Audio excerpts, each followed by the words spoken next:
I was feeling like I was helping you out. See, I just played dumb and you fall right into it. Hey, Rat, can you hear me better now? Well, I ain't playing this shit tonight. You keep it up, I'm just gonna turn the fucking radio off. Put a radio on that we can hear you on. I'm not playing. How do I sound now, okay? Okay, but I'm not on the Browning now. I'm on my Blackfish Courier. What color is the Courier? You like that Courier, Tom? Old Blackfish. What color is it?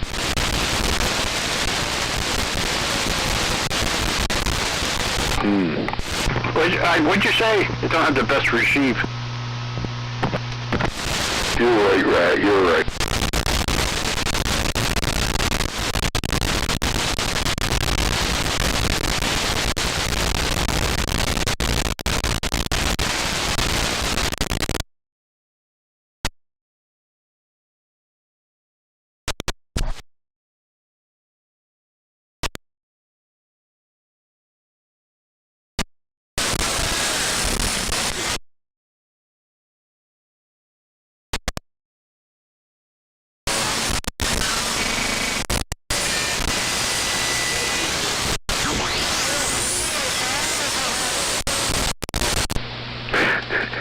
He's got that.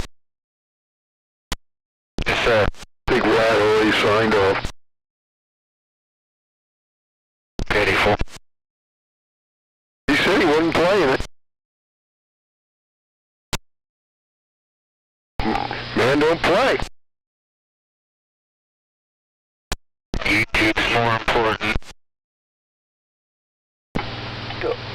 I'm listening. Just not going to play that game. I'm not going to get into it and explain myself. I don't want to hear it. You want? Oh, see, I have all kinds of things to say, but never mind. I'm just not playing that game. When he settles on something that I can understand clearly, consistently, I will participate. Well, last one he keyed up on, he sounded good, but he can't hear us. Yeah, that's the opposite, but the same. The opposite, but the same.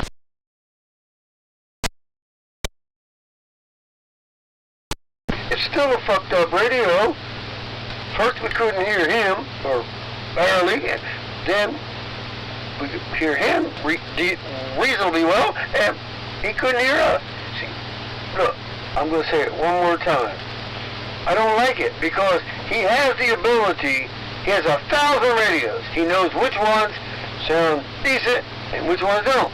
But yet he insists on punishing us with garbage fucking radios. And I'm sick of it. How do you feel?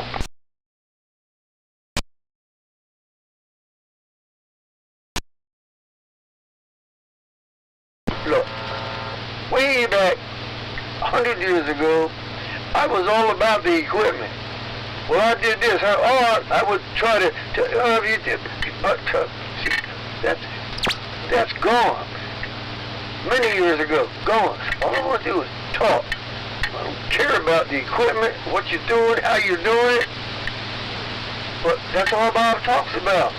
I'm on this radio, I'm on that radio, I'm on my stick, I'm on my broken beam, I got bad coax.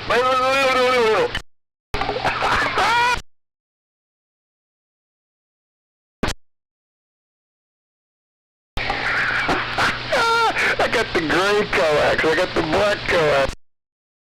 And it's rotted through. I gotta replace it. 20 years ago. Bob, I know you're listening, but I'm not saying anything I wouldn't say to your face. You might be able to try another mic.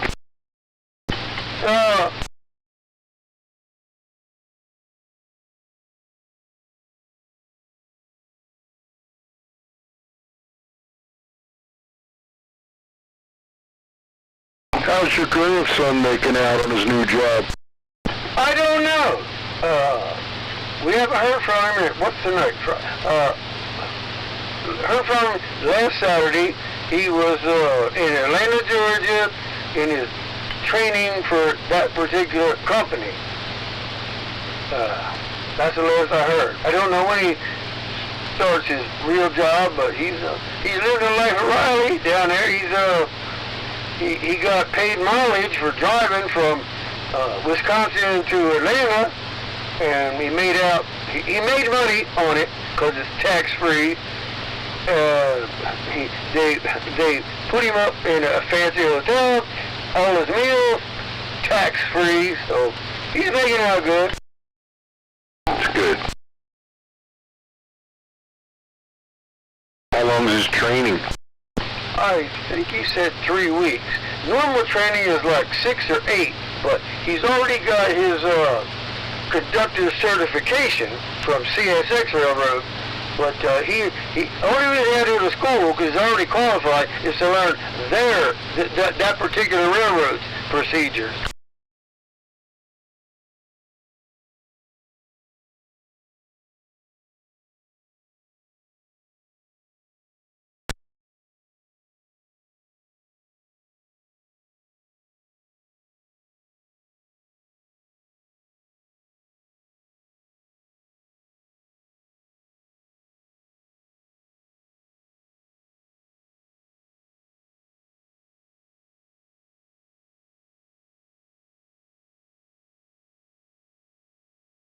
I think Bob gave up.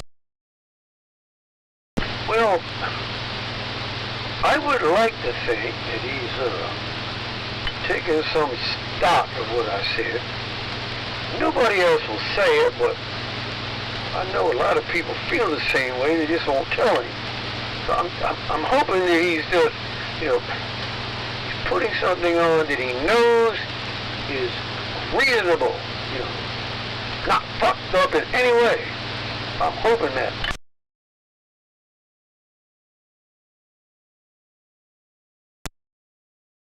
What do you think, Cat? Not be buying into that? Not a lick. Think he went to watch TV and put his feet up? Hey, man, I can hope, can I? See where they're going at Charlene.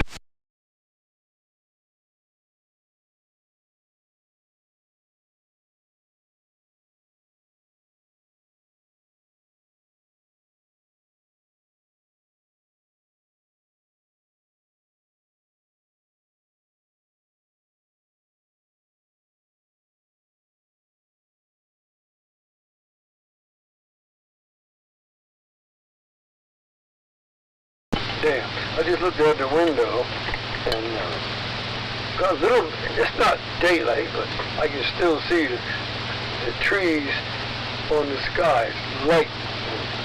It's almost 7:30. Damn. Shit changes fast, don't it? Is it raining? Not yet, not here, but I'm just surprised that it's still slightly daylight at 7:20. We got rain coming? Yes. Shit. Oh, you gotta work in the morning? No, I just hope it's gone by tomorrow night. That I'm not sure of. I'm kind of leaning that way. I don't think it's going to last 2 days, but yeah, we're scheduled for rain tonight, I think. Pretty sure. Tom, what's the weather? Yeah, I'm not the best one to ask about that, but I think it's supposed to do some raining tonight, but I think tomorrow's supposed to be a nice day. That's what I recall. I like to hear that.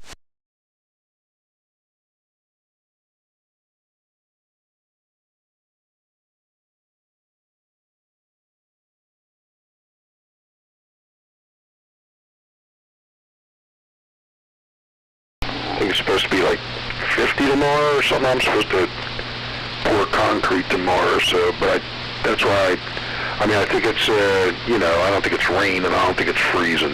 That's about all I know. Oh, I'm 99% sure it ain't going to be nowhere near freezing. Hope it starts warming up soon. This whole cold shit sucks.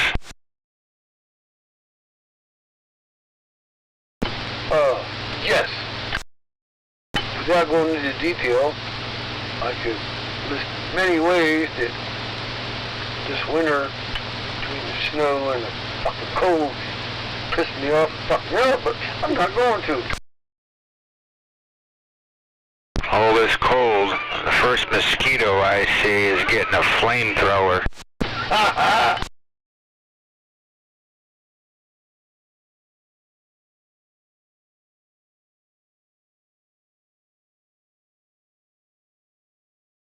Hey Tom, you get greenheads down there that far from the ocean?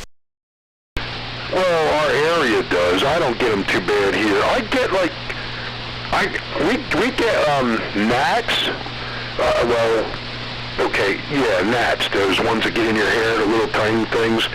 We get like a week to 2 weeks of them, and we get the regular long-legged mosquitoes for like a week. We get everything for like a week, but the ones that get us to, well, I mean, I've seen greenheads here, but I don't think we get carried away by them, and it's like, you know, for like a week or something. But the ones that get us here are those strawberry flies, man. We get like a week of those somewhere during the summer, and man, them things, like, I got an outside shower here. You're in that outside shower, and one of them things bites you on the ankle. You got 45 minutes, like it leaves its poison in you or something. You just keep itching. Yes. Without going further into detail, just yes. Been bitten many times by a strawberry fly. It don't quit quick.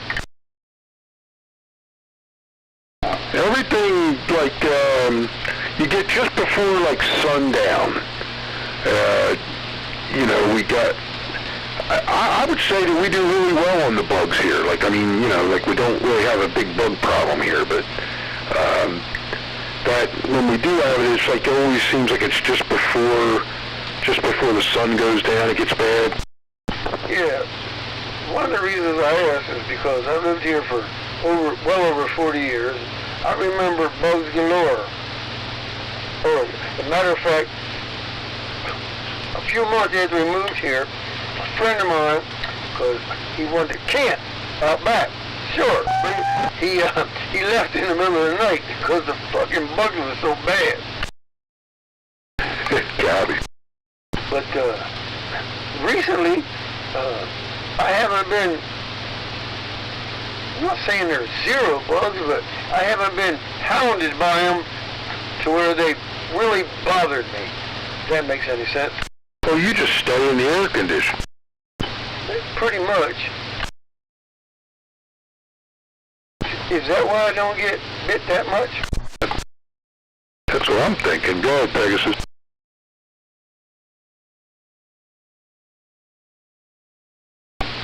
Better Pegasus Kia.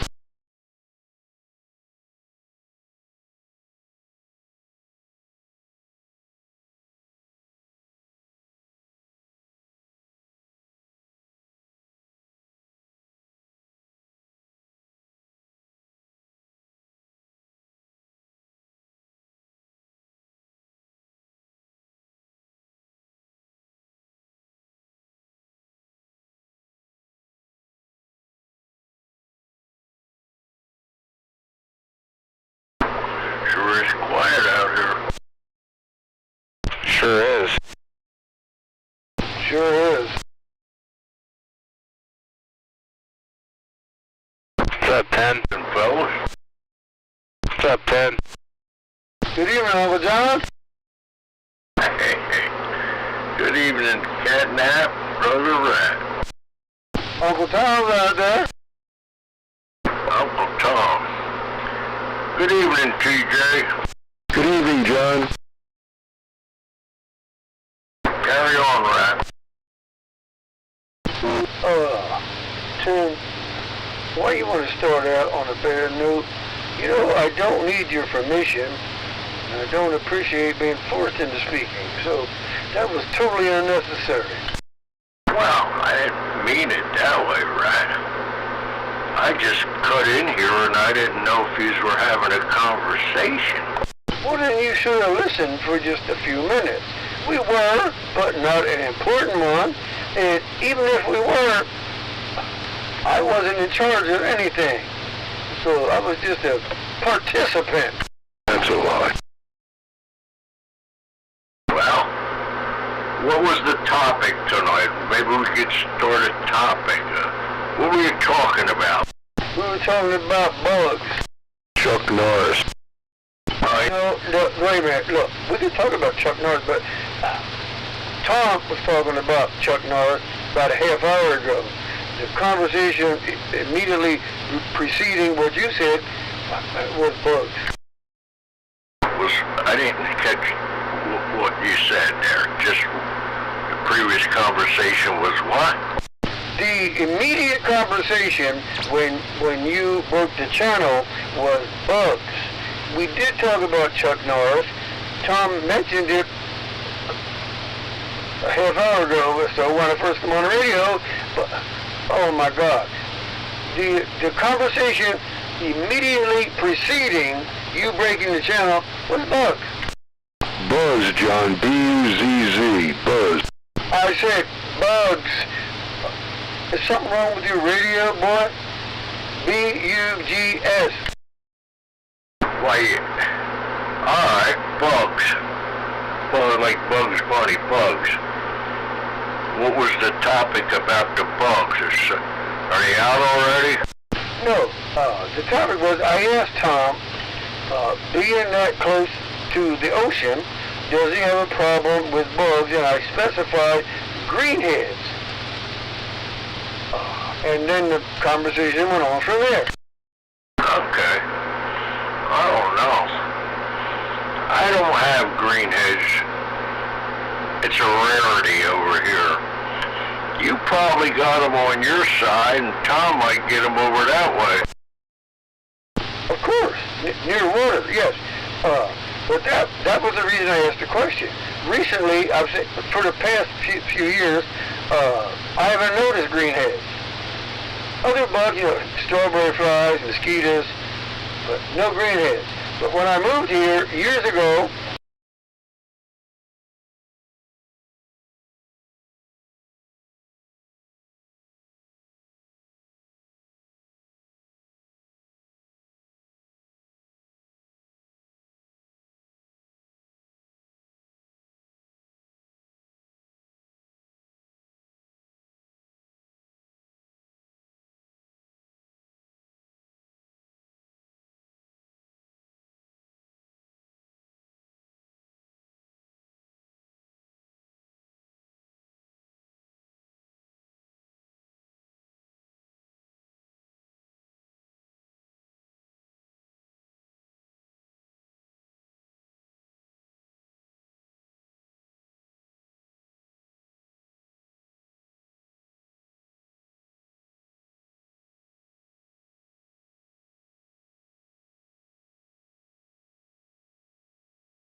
$5.09. Oh. Hey, Yes. the small tank took 14.6 gallons. What's it hold, 15? No, it was plumb dry. My son-in-law took it to the dump the other day and ran out of fuel on him. And he didn't know what was happening. Anyway, my son was with him. That tank ran out. It's a small tank, the rear tank. So he switched it to the front tank and he went on. So, yeah, the tank was pretty much plumb dry. Tell him to take that thing over to fill it up. What? You're the only one who knows how to fill it? Damn, Tom, where you coming from, man? Look, we live in Cedarville. There's no diesel down here. And besides, they were taking my trash to the dump. I supplied the truck and the fuel. They just didn't realize that the one tank was empty. Why you jump on that shit like that? I don't know. I guess I had a bad moment. Why were they responsible for the fuel? Because they were driving it? We thought he borrowed it to do his own thing, and he didn't pay for the gas. Oh, well, see, that's what assuming that no, he was taking his own trash. My son and him both were in the truck, and they were taking the trash, theirs and ours. Roger. Well, save you from going, right? I won't go. I'll pay somebody before I go again. But the least I can do is supply the truck and the fuel.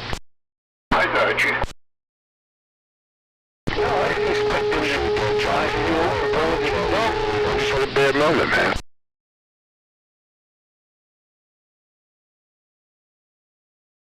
I thought they were taking advantage of you. I was sticking up for you. No, they weren't taking advantage of me. They just look, my fuel gauge on the rear tank is just a hair off.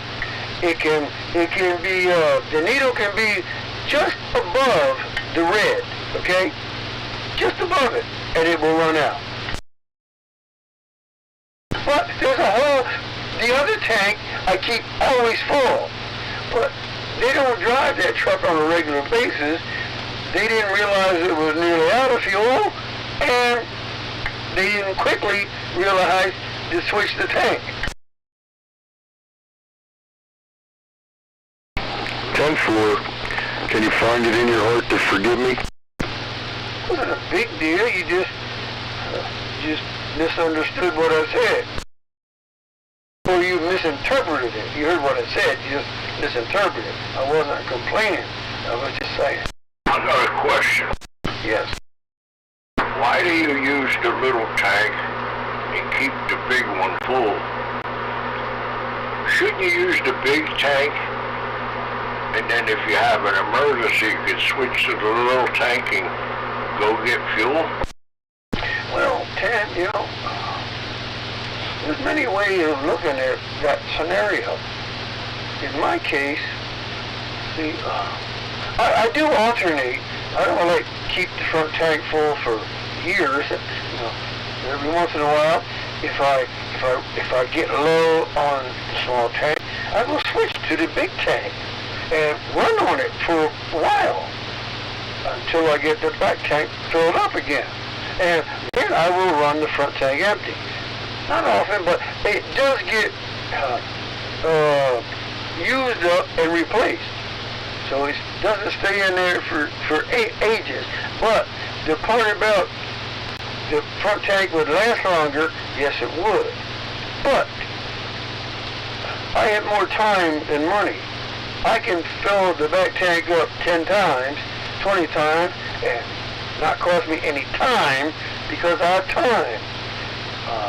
The front tank, if I get into an emergency, like a snowstorm, I'd rather have a full big tank than a full little tank. I'm sorry, the man asked me. I explained it, best of my ability. I got it. That was rude. What was rude? Somebody whistling. I wasn't doing anything wrong. I'm long-winded, I always have been, but I was just explaining Ten's question. So, fuck you, Whistler.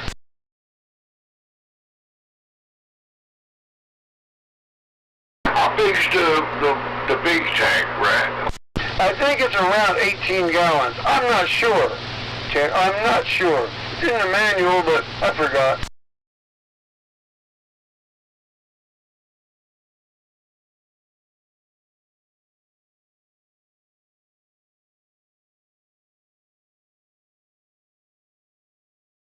Yeah, that diesel, everything's up. That's an expensive deal to fill that whole tank up. Cost me $80-some for 60. Man, I forget. I just put the whole thing together in my mind, and it was 60 or 80 for 15.6 gallons. Just cost me $500. What, to fill your... Wait a minute. What? Off-road diesel? What are you talking about? Yeah, I only get 150 gallons at a time because I don't want worms to grow in it or anything. So, yeah, $500.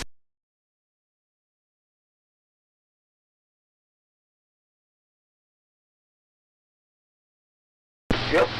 If it's oil, you get stung. No question. Well, if you wouldn't do all that riding around in that truck, you'd save a lot of money. Oh, you're funny, Terrence. Rarely do I take that truck on a pleasure trip. Rarely. Once in a while, I get bored. I go down to Seabreeze or 40 Skew, but not very often.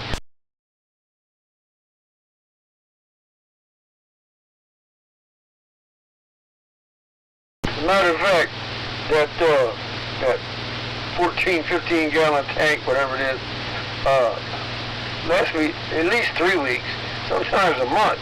That's how little the truck gets used, and it gets about 16 and a half miles to the gallon. That's pretty good. Oh, it's a diesel. They get way better mileage per gallon than a gas job.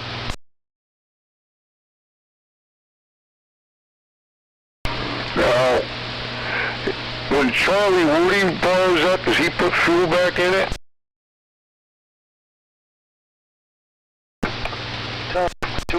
To avoid, that's, I'm going to tell you. I don't even know exactly what to say other than that's a stupid question. It never happens. Oh, he doesn't boil it. His grandpa used to have the car lot. Yes. His grandpa is something Charlie Woody's always been on his coattail, right? Yes. You want to elaborate on that? No, other than that Charlie always looked up to his grandpa. I can tell you stories about his grandpa. Not that he's a bad guy, but just so many stories. He was, I don't want to say a big wheel in town. He didn't push his weight around. He was popular in town. He did nice things for people. Clear up until he died. And he didn't run for office, but he had a little sway over the township council. What do you have, the car dealership right in that township? Yes, it's just west of Main Street at Maple Avenue. At the red light, if you turn right, go about a quarter to a third of a mile, just before the curve in the road. Yes, his grandpa had a big property there, and He sold junk cars. I'm not talking about junk like today. Yeah. He bought raggedy cars from dealerships, or anywhere he could get them, and resold them cheap. Is that where the light came in your backyard from? What's that? That light you got in your backyard, it looks like a parking lot light. Did that come from there? Why would you say that? No, you're getting the wrong picture in your head. This was not he had no advertising, no signs, and nothing. He just had property with cars on it, okay? It wasn't that kind of a car lot. He dealt mainly in wholesale. Bought them cheap, sold them for a profit, but he sold cars to the public.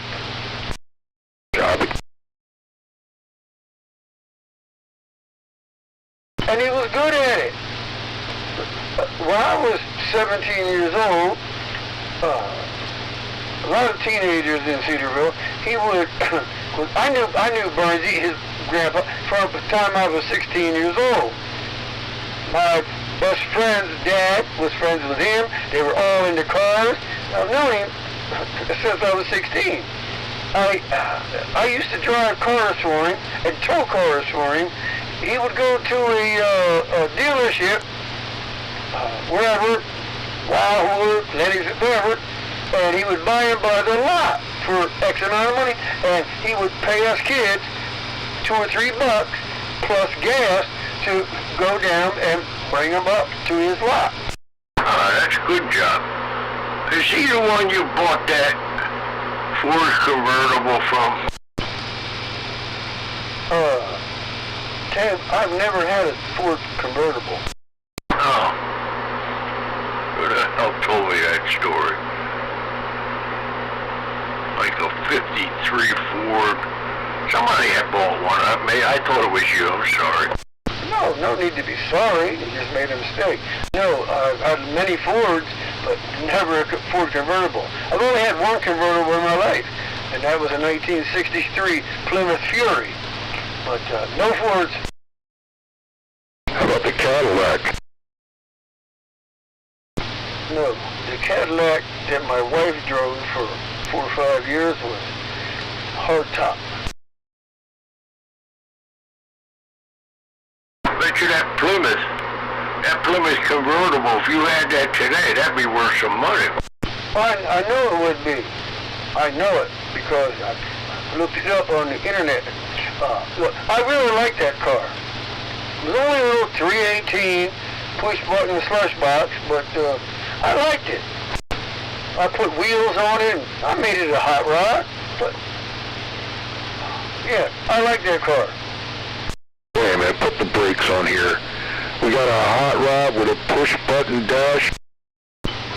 Push-button transmission. Aren't you familiar with the Chrysler 727 or Torque Flight? I'm familiar with those push-button transmissions, and I don't equate it to a hot rod. Well, okay, look, there's a lot of Mopars that were on the strip back in the day that ran those transmissions. That's all I know for sure. Don't know any details, but I know that they ran that transmission. Look it up. Look up the Torque Flight and how it stood in drag racing. I remember that. They did use them. I used to see them at the Speedway here in Violin. Them Plymouth and Dodges, mostly Dodges I used to see. Just look in the car, they had that 1, 2, and drive button. Yeah, there was an R and an N for neutral. I know that. I mean, it was like a 3-speed at the time, where a lot of the Chevrolets they were lousy, the 2-speed power lines. Yeah, the slip and slide power glide. Tom, just because it was push button doesn't mean it was a slacker transmission. Just can't see anybody pulling up to the tree there and, got their Fonzie helmet on with their cool sunglasses, their rolled up dungarees with their cigarette pack and rolled up in their t-shirt there, and he's going to be sitting there and push the button to take off. I don't know, man. Just something's lost there. Okay. I can't change what the picture you have in your mind, but believe me, I saw many of them. Many of them. I know in today's world, like some of your sport cars, like your Corvettes and stuff, the automatic is actually faster than the 6 or 8 speed. They get better times. It's all computerized now, not back then it wasn't, but they're actually quicker in a quarter mile. Oh, you mean the multi-speed automatic? Well, yeah, now they're running 6, 8, 10-speed automatics. Yes. And I just misunderstood your first statement. Yeah, everything you said about them. Yeah, I got you now.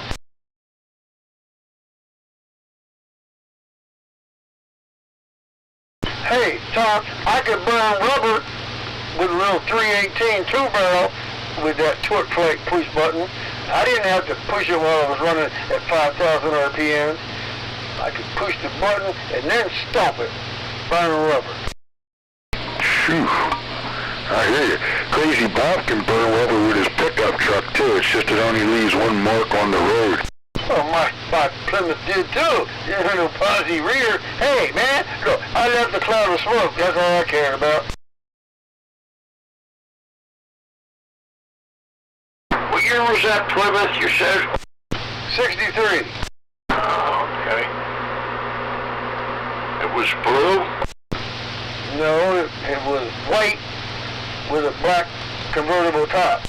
Man, you were to catch me out with that car. Boy, you got a picture of it? Nah, that's sharp. White, black top. Probably had the girls chasing you right down the street. Well, I wouldn't go that far, but, yeah, people in general back then liked my car. I jacked it up, put some, factory mags on it, and big 11-inch wide tread tires on the back. Only had a 230 horsepower 318, but hey, people liked it, yeah. Did you have loud mufflers? Sure I did. Oh, only one muffler. It had single exhaust, and I was poor. I just took the real muffler off and put a glass pack. What method did you use to jack it up? Well, are you familiar with Chrysler torsion bar suspension? No, but torsion, I used that in racing, but not the Chrysler torsion bars of those years. But, you didn't do the shackle thing? Yes, in the rear, yes I did, because that was, but in the front, there were no springs. There were torsion bars, which were adjustable. At the back end of them, where they locked to the frame, there was adjustment. So I jacked the front end up to take the weight off and turned those bolts in a little bit at a time until I got it sitting. It was higher in the back than it was in the front, but the whole thing was jacked up. Well, how'd that handle once you did that? I didn't notice much difference. Really? You had a good ride still? It was a little stiff, yeah, because of putting more load on the torsion bar. It was a little stiffer, but I wasn't looking for a boulevard cruiser. I was going for the race car effect, you know? Copy that. No, yeah, it was a little bit rougher riding in the front, not in the back, because, you know, the shackles didn't change the spring rate. That was all the same. But, yeah, when you load those front torsion bars up, that makes a difference. Do you know that there's an arrest made in the United States every 2.5 seconds? I did not. That's why the jails are full. Well, they must be letting them out quicker than they're catching them.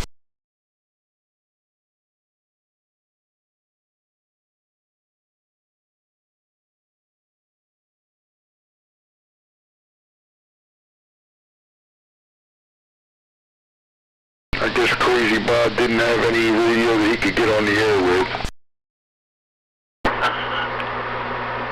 I guess he didn't feel like hooking him up. He got radio. Yeah, I'm kind of confused about that, because sometimes, you know, he can be in here all night talking with us. He sounds good, he hears us. Tonight he got one sounding good, but he couldn't hear us, and then the other one sounded terrible. I didn't hear the first one. I heard the one when I was on, and at one point I could hardly understand them.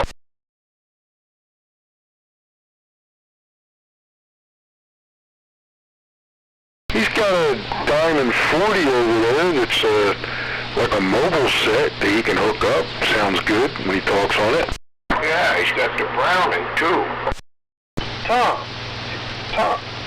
Tom, Ted, listen, that is my problem with him.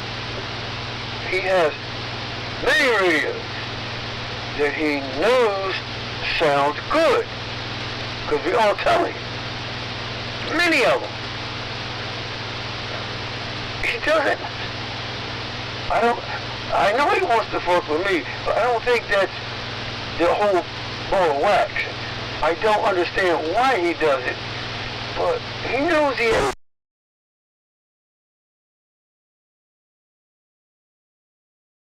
Did you blow a fuse, right?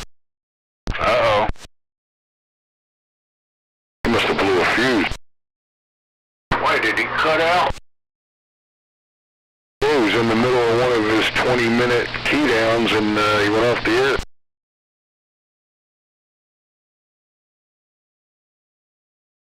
You don't think Charlie Woody cut the line, did you? Blew a fuse or something on that. Maybe the circuit breaker went out or something like that. Hey, Catnap and John. Yep. Without looking it up to take the fun out of it, do you know who the richest actor is right now? Ooh. Richest actor.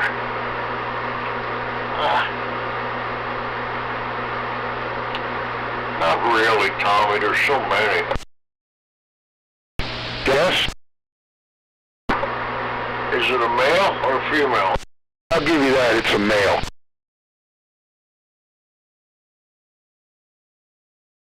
What do you think? Tom Hanks? That's a decent guess. What do you think, Catnap? I'm torn between Robert Downey Jr. and Samuel L. Jackson. Well, I'll give you number one and number two. You back yet, Rob? I thought maybe he'd want to participate. Something blew up over there. Number one is Wayne Johnson, The Rock. And number two is Tom Cruise. That sounds logical now that you mention their names. I forgot about The Rock and Kevin Hart. They got some big movies.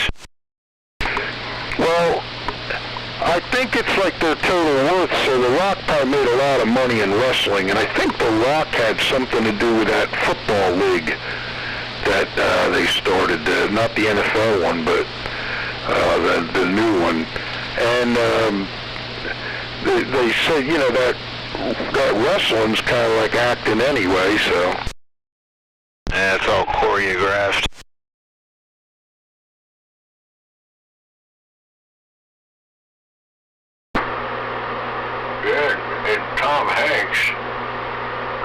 made a lot of movies.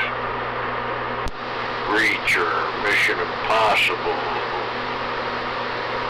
Bug the Road. He made a lot of movies.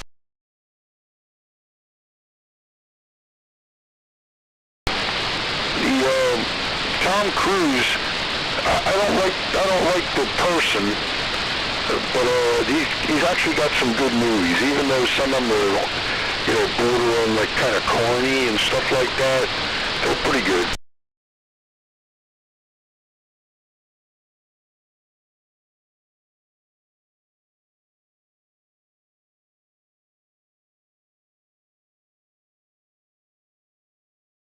I've never seen any of those Mission Impossible ones he does. Are they good?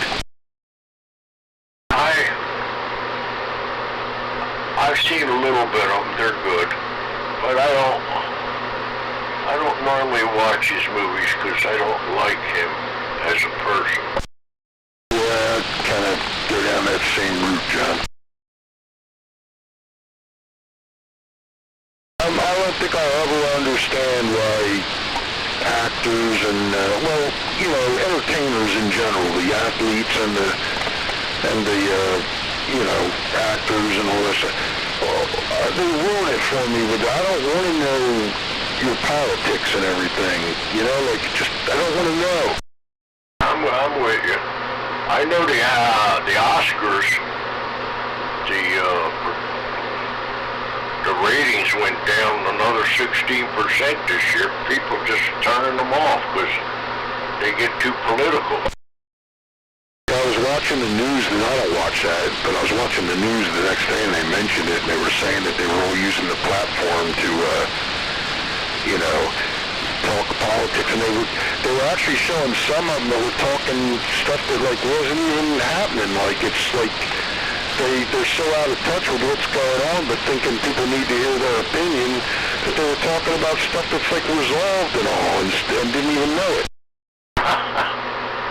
So what you're telling me, a lot of them are clueless. Yeah, Springsteen, for instance, he just okayed, I forget what it is, $1,800 a ticket, I believe it is, for his concerts. He used to charge $600, now I think it's $1,800. And in the middle of his concerts, he stops and he starts lecturing, his politics and everything. How would you like to pay $1,800 for you, $1,800 for your date, or your, whatever. Now you got, $4,000, and he's going to get up there and tell you his politics? Yeah, I agree. I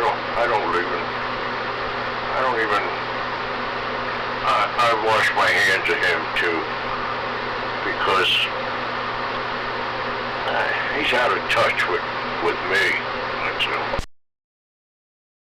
What I didn't like about him, John, is,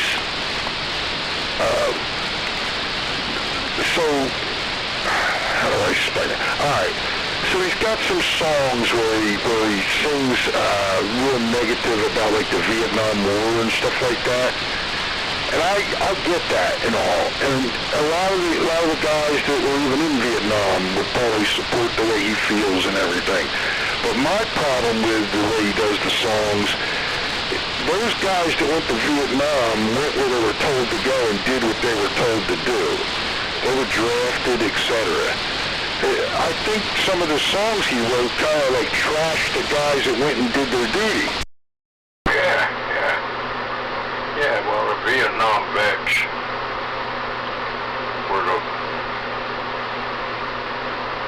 when they come home, they were treated like trash, and they were only doing what they were supposed to do. So that's where it started with me with, being a problem. I just think, I get the song and, it makes sense and all that stuff, but let's not forget guys died there and everything. You can't forget that.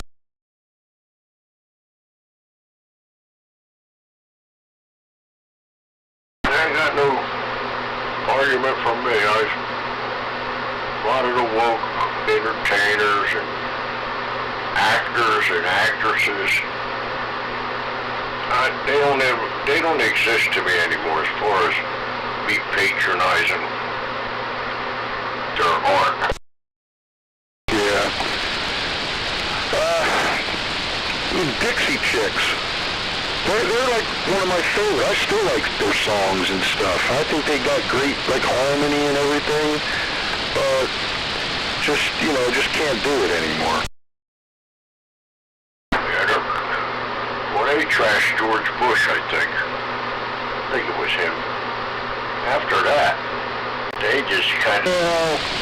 Well, if you were to ask them and everything, they would say it jumped their career. That aircraft carrier and everything when they did that, that's not what they were there to do. You know what I mean? Like, that was just really wrong. And then they changed their names from Dixie Chicks to just the Chicks because they were all, they started getting all woke and everything.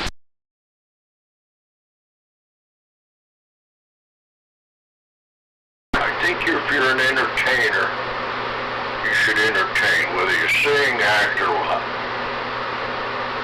And don't get political. Because most of them people can't run their own lives and they're trying to tell me what to do.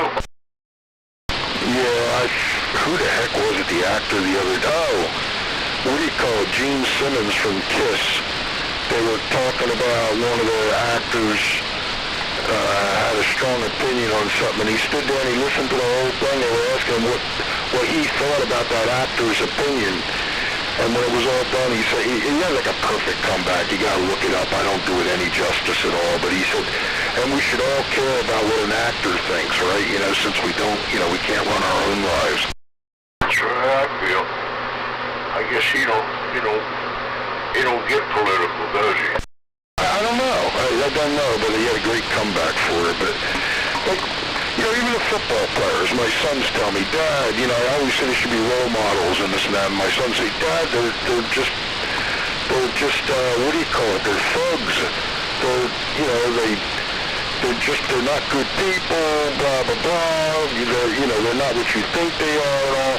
But then they think that they should weigh in on their politics and everything. So it kind of ruins it for me. You hear Dave and Sam out here talking about, they can't get over that they didn't stand for the flag, and I feel strongly about that too, but, you gotta have something in life to watch and stuff.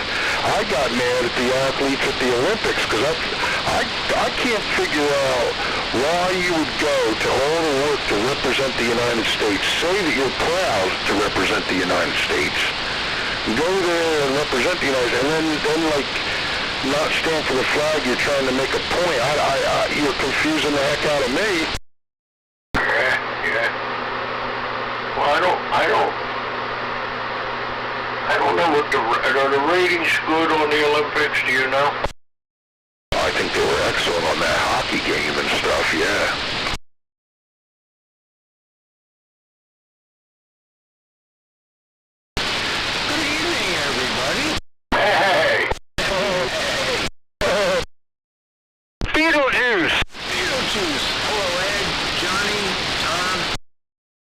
What's up, Dave? Not much. Oh, I'm sorry. He ducks ass when he eats. Yeah. Good evening, Pegasus. Hello. We had Crazy Bob in here, but he couldn't get a radio to work right. And Brother Rat, we think he blew a fuse or something. He was right in the middle of a sentence and he went off the air. Oh, that's never good. My generator stopped. Oh, your generator stopped? I was exercising the generator in almost a month. I try to exercise it once a month. Anyway, I was running out the generator, and it's a known problem with these generators. They are very sensitive to any kind of dirt or shit left over from dead gas. It's a long story. Look, when I first put gas in it, I didn't use stabilizer. And it told me to, but I didn't. So, garbage is built up in the carburetor, and every now and then, one of them little pieces of shit will break loose and plug it up and it will stop. So I have to restart it with the choke full on and create a huge vacuum to pull that little piece of garbage out of the way. So that's what happened. Wait a minute, breaker. No. Are we talking about your brand new generator? Yes. Come on. Yes. You must have had a bad gas can you were filling it with or something.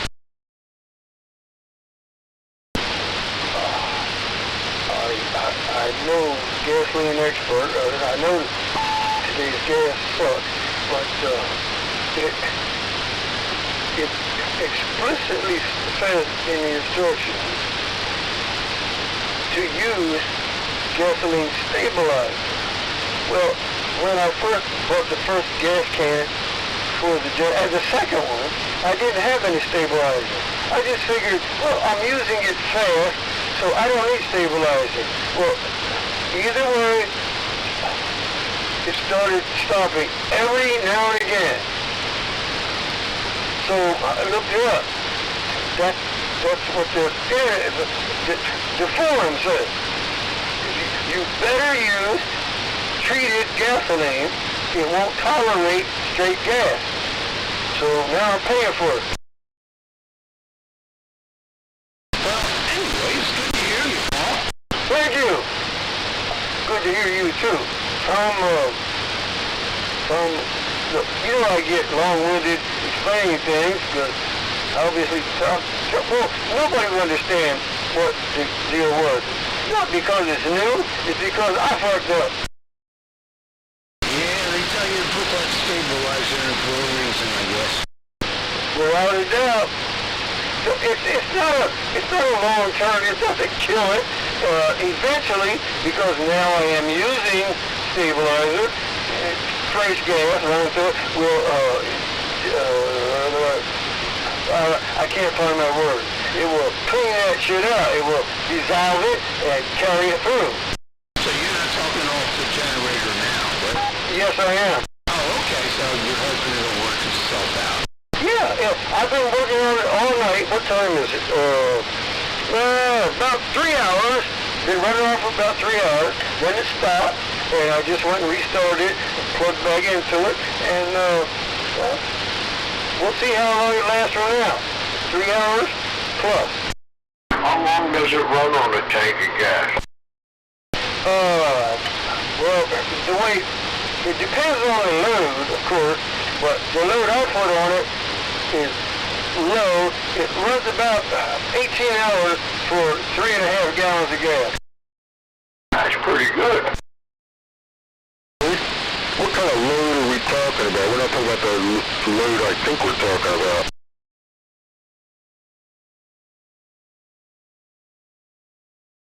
No, but what kind of load are we talking about? What? Huh? What? What?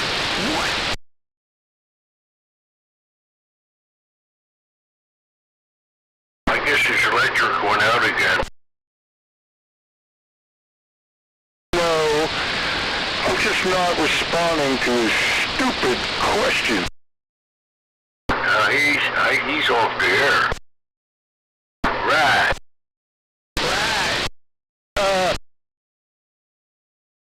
Blew his load.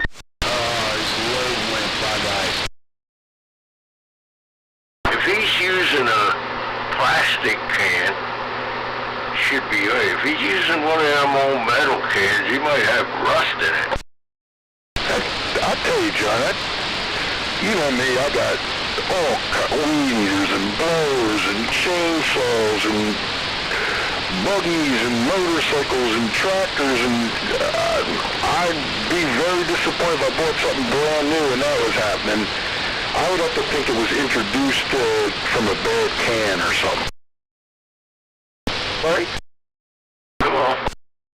How did you say is possible? Everything you just mentioned is possible. I don't know. Because it just did it again. Yes, it did. So now I'm a little skeptical. Before I wasn't, thought I had it licked. Now I got something to figure out. Oh, well? Yes. You know, like when you're going to spray paint You buy the thing that looks like a paper funnel, and it's got the screen in the bottom of it, the screen to paint. Yes. They're pretty inexpensive. Buy those next time you're like a Harbor Freight or something, and put that in your funnel when you're filling your generator. You know, clean your funnel out real nice. Put that in there, and pour the gasoline right through that. Well, there is a super fine screen in the filler hole. It's a super fine screen. It's not as fine as like a paint strainer, but super fine, and that always goes through that. Use a coffee filter where you put on a coffee pot. That'll strain it. Look, I appreciate all your opinions, but from all I read on the internet, it's because I put gasoline in it without preservative in it. And let's face it, it doesn't work 24 hours a day, 7 days a week. So it sits for a week, 2, maybe 3, with no preservative in it. I didn't think it would matter, but obviously it does. But it also says, eventually, it told me what to do. It said, you know, put your choke full on and start it again, which will create a big vacuum on the venturi and suck the dirt to the jet. And it does. So, I'm going to keep doing this for a while before I get upset. Okay? But thank you anyway. Don't leave your choke out. What? I kill myself. Go ahead, radio check. Come on, Pegasus. Did anybody else hear that? I didn't hear it. I heard somebody say, how about a channel or a radio check, something to that effect. Maybe I'm hallucinating. I don't know. Feeling crazy bad. No, it was a... No. Was it a big signal or a small signal? I wasn't really looking, Tim, at the meter. I honestly, I don't know. It was just average modulation. Because I didn't hear it either. Pegasus, should I give up on the choke being out? Should I give up on it? Yeah, give up on it. Okay. Now, no, wait a minute. Somebody just said, Brother Rat, while you guys were talking. It's close. Who's talking to Brother Rat? I don't know what the fuck's going on. They're not answering me, so fuck them. Hey, that's a little harsh. Look. I tried to answer them, and I don't know what the problem is. If it's somebody with an emergency or something. Okay, Tom. Get the... Oh, Tom. We'll stand by while you ask him again. Who is trying to contact the Brother Rat? I heard my name explicitly. What do you want? Can I help you in any way?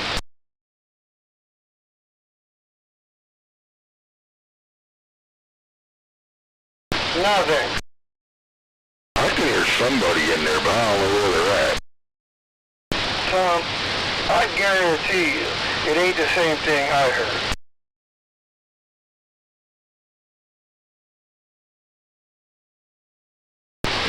This guy was relatively close. You guys were talking, he came over you. I wasn't watching the meter, but I heard what he said while you guys were talking. That indicates to me that he's pretty close. He stepped on Tom and myself. I won't hear of that. Was it wolf cub? Short answer is no. I know Wolf Cub's voice. I know this. No. Long answer.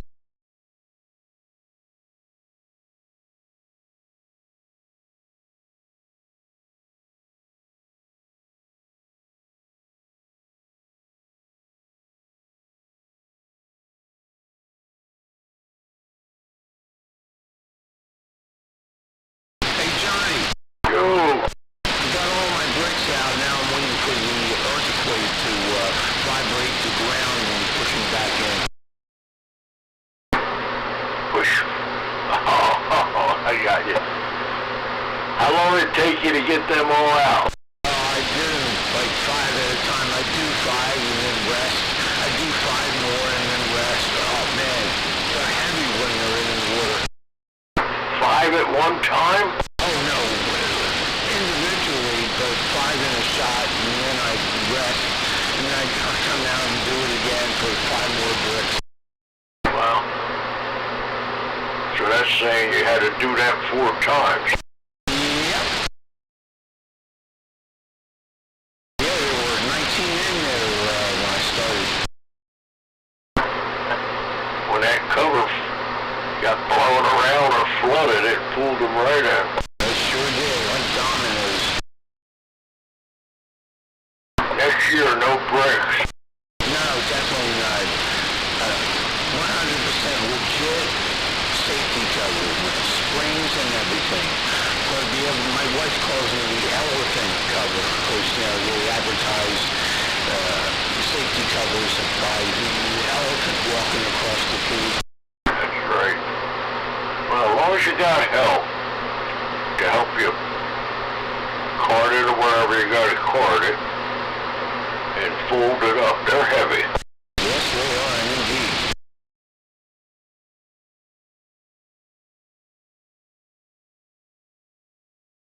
Now I got to keep an eye on the water level to see if how far it's going to go down. If it goes down past the light, the pool lake, then the liner's going. It's supposed to rain tonight. Yeah, actually raining out there right now. It's going to give me a frost test. Oh well. It's got to rain pretty hard to have any water to that pool.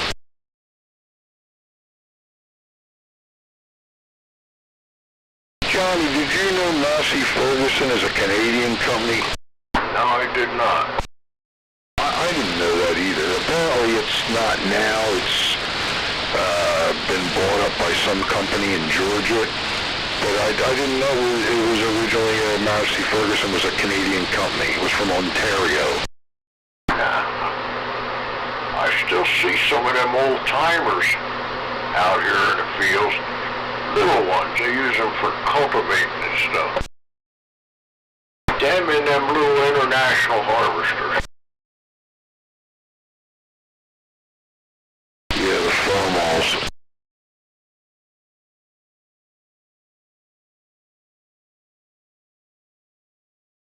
Hey Tom, Yes, Joe. in our area, I've never seen a big Kubota in the fields. Yeah, I guess that's a good point. I do see the state now is using them to cut the grass, and they're decent-sized ones. Our city has them too, Milan has them. But I mean, usually they got big John Deeres, some big Fords, and that's what I see out in these fields. Well, you don't buy tractors every year. Them tractors,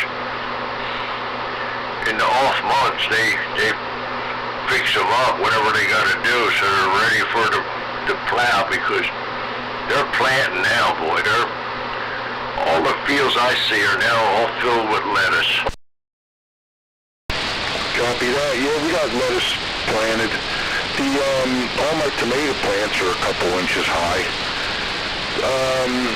Well, the farmers they're mad at John Deere. They're all moving away from John Deere, and they're going what they call going red. I'm assuming that's Case, because Case's agriculture is red. So I guess it could be Massey Ferguson, but I thought Massey Ferguson was all but done. But yeah, the farmers have like a slogan, go red.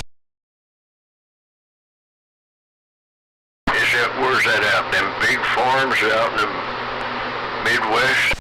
Yeah, I'm not talking about the little mom and dad type thing. I'm talking about those huge, huge farms, that like half the state kind of thing.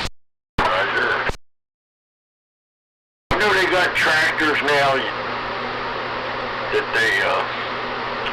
nobody even drives them. They're all program? They go up and down the field all by themselves? Well, that's been going on for years.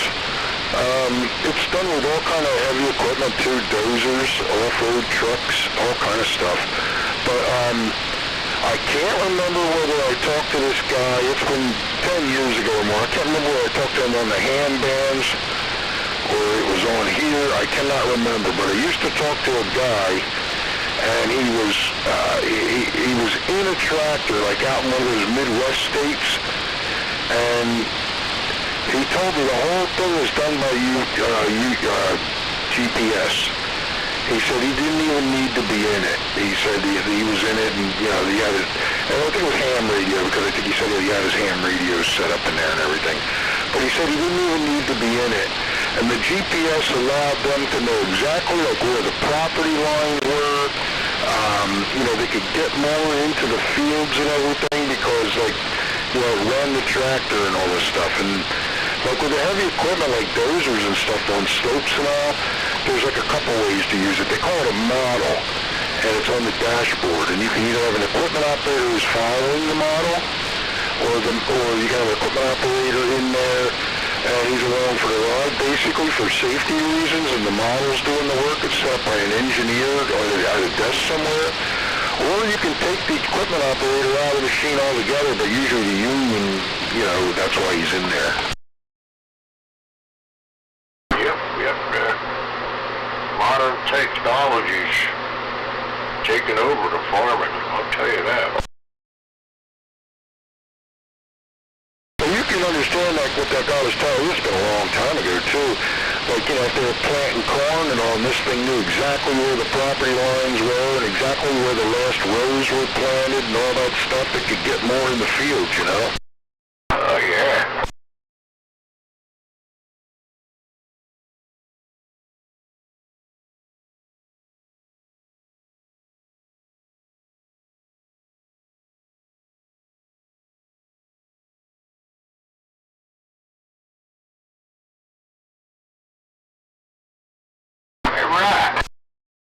Yeah?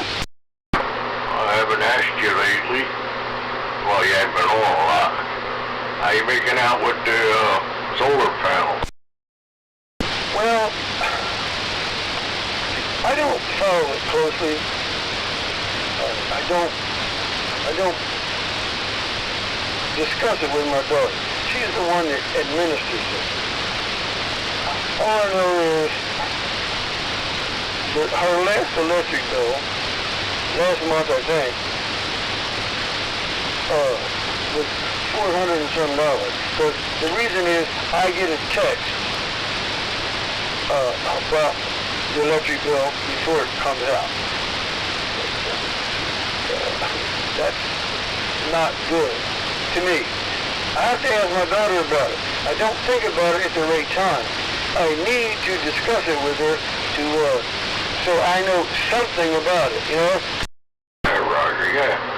Well, I don't know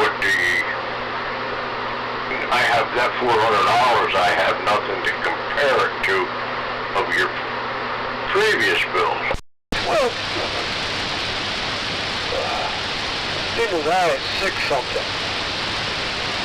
But I don't know if that was in the winter. But I do know that that included, that super cold spell we had. You remember that, I'm sure.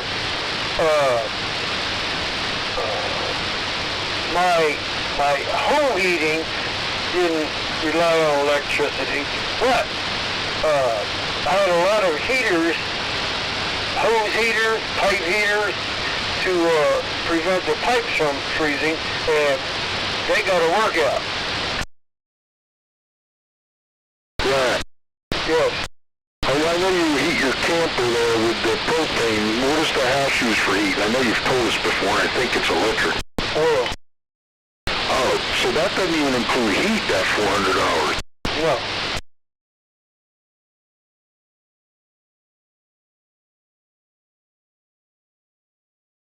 Oil ain't cheap, I'll tell you that. I got it, I don't know, a month and a half ago. Got 179 gallons. Cost me $703.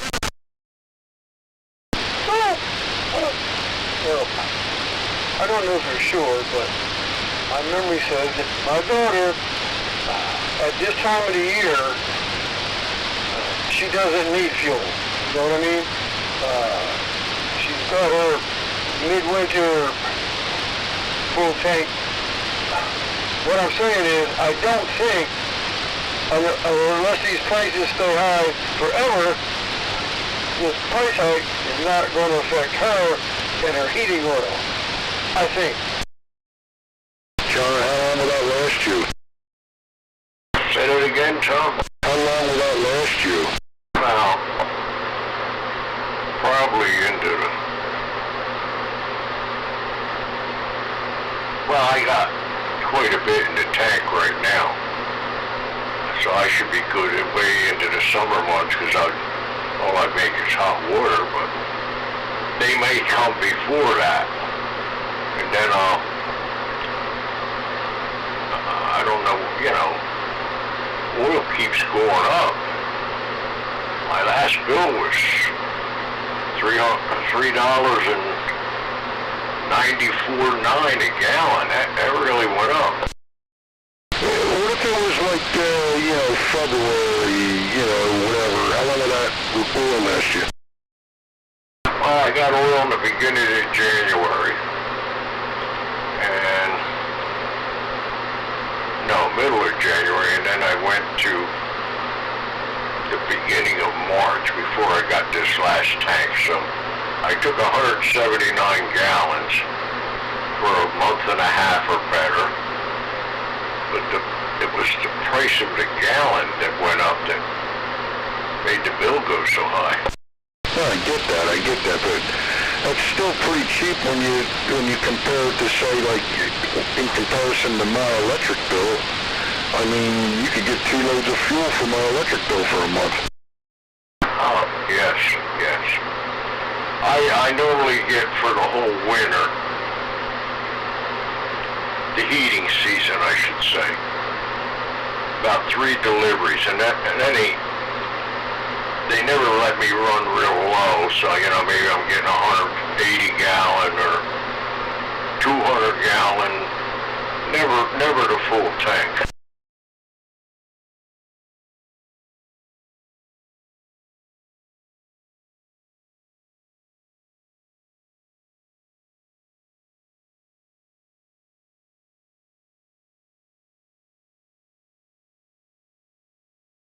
Once the new governor gets this all straightened out, you guys will be paying $150 a month for electric.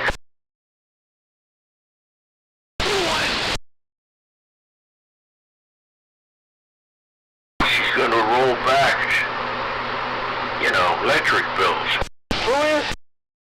The new governor.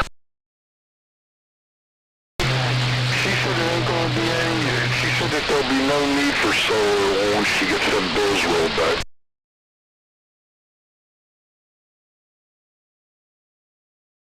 Right now, with all that's going on, I don't see the price of crude coming down for a month or 2. Well, it's still a lot cheaper than when Biden was the president. Way above $4 a gallon, guaranteed. For what? Cheaper than when Biden was the president. Is it? Sure is. $20 a barrel cheaper.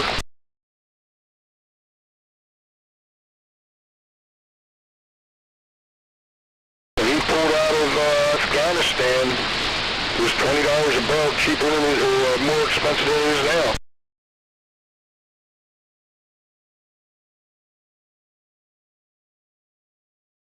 I hear a lot of videos. Europeans come here, rent a car, and go on vacation. They said, man, your fuel is so much cheaper here than in Europe. Or California. Trump wanted to open up all them wells over there, and they're trying to block it. Newsom over there said, no. They got a lot of oil right there waiting to be pulled out.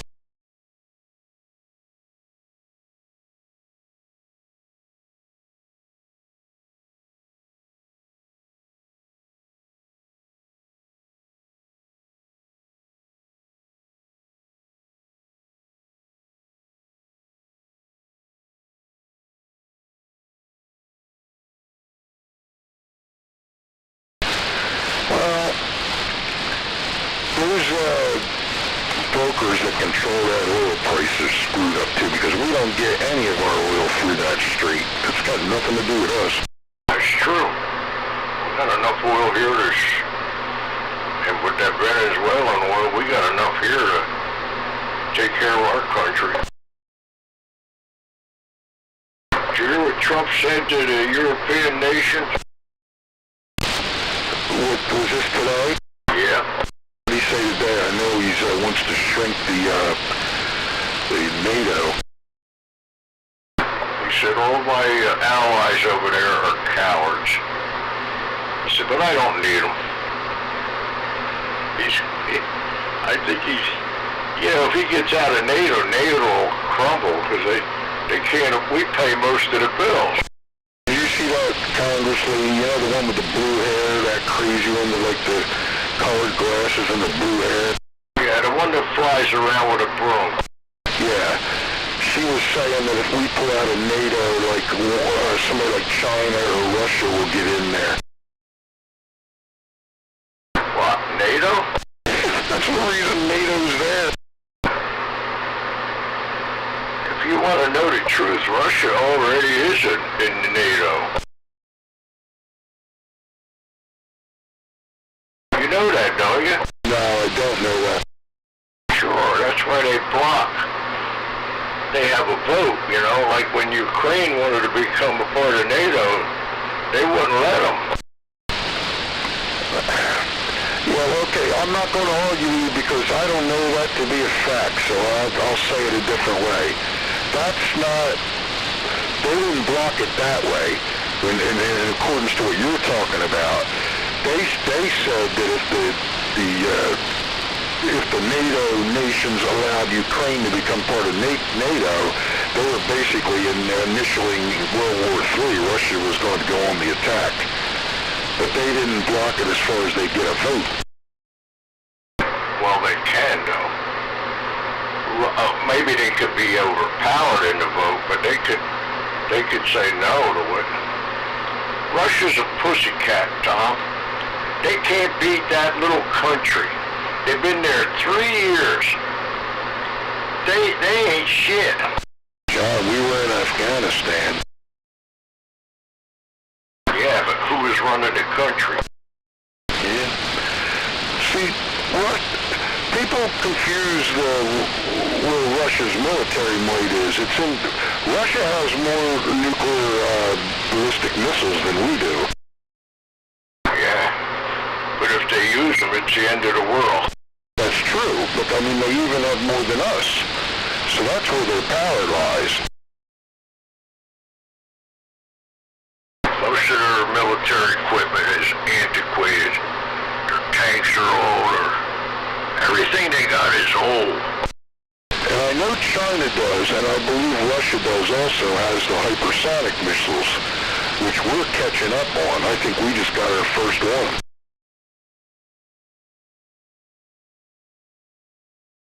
Well, I know China has them, but I think Russia has them too. You didn't see Russia or China, which were allies of Iran over there. You didn't see them step in, did you? Well, what I'm going to say about that is, China is pretty brilliant, if you ask me, and they're just going to wait till the Democrats get back in office. They ain't going to tackle him. There's no use. He's only there for a couple more years, and why would they, you know, he's crazy, and they know it. But, John, biblical prophecy is that, yes, Russia will help Iran.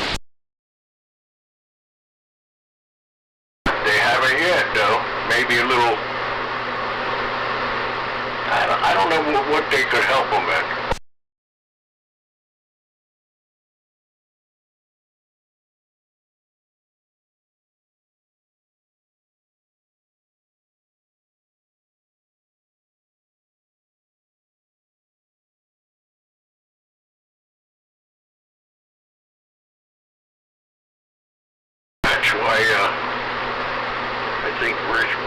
Russia bombed on Sweden, Finland, and Norway. They don't want them in NATO either, you know. Well, we're in there.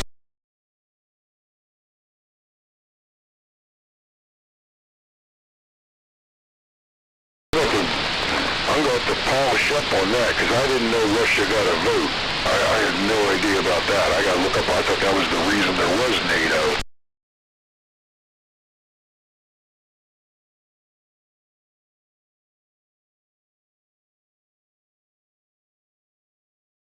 Learn something every day.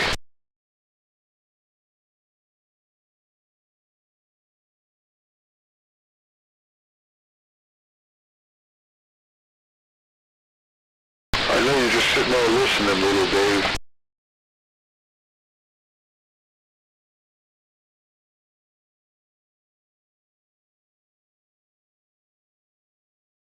He's going to key down any second now. Keep waiting, right?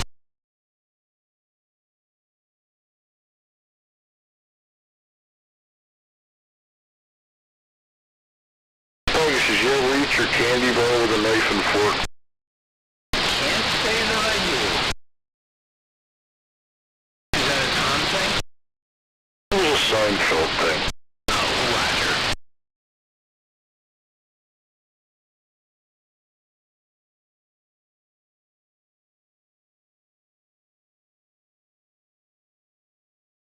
Yeah, I could see eating Three Musketeers with a knife and fork. Pretty sure it was a Snickers bar. George saw somebody doing it, so he went to this meeting and wanted to like make an impression. So he got his Snickers bar out and got his knife and fork and cut it out on its own plate and everything, and they were all impressed by the next meeting everybody was doing. Yeah, I remember that. I'm wrong, Tom. I'm wrong. Russia isn't part of NATO. Yeah, I didn't think so, but you are right though. They were blocking the Ukraine because they said that if the NATO lets the Ukraine in there, it's basically war with NATO because, you know, they were at war with the Ukraine. And the whole thing about NATO is if one country's at war, they're supposed to all be at war. Well, right now, Spain and France are making our bombers go all the way around their airspace. They won't even let our bombers fly through their airspace. Yeah. Well, there's a lot going on with them countries. I don't know. I think they're, what do you call it? They're on the fence.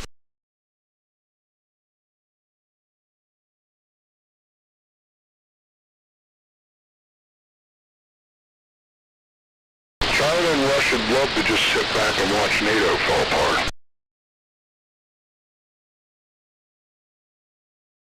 Yeah, you're probably right.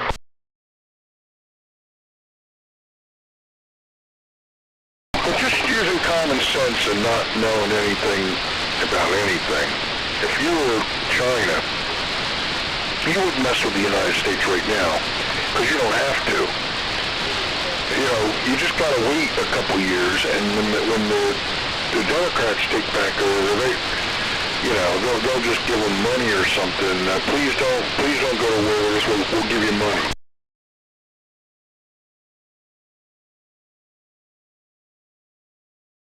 That's what they were doing with Iran. That's how Iran got all its doggone money. They gave them billions.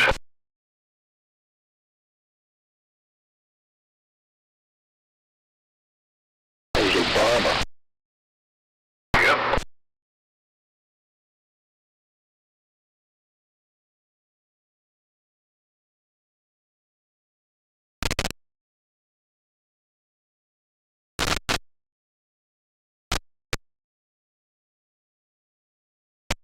Hey, right, I'm changing the subject.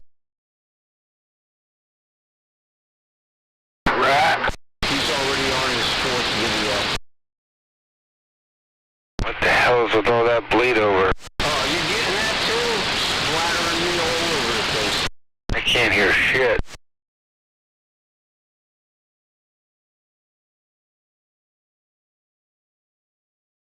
coming from?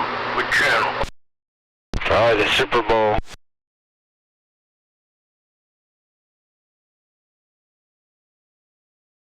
The Splatter Bowl. Splatter Bowl.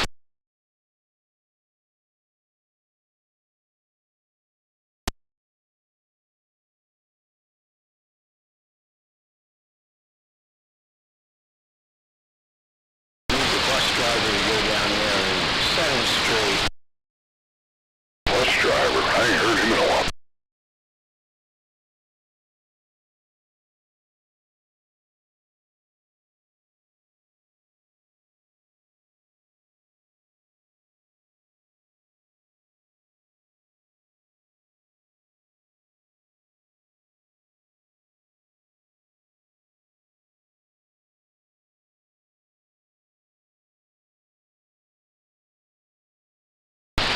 We didn't have any gear jammer tonight? I haven't. Is it just him? Gear Jammer, you there?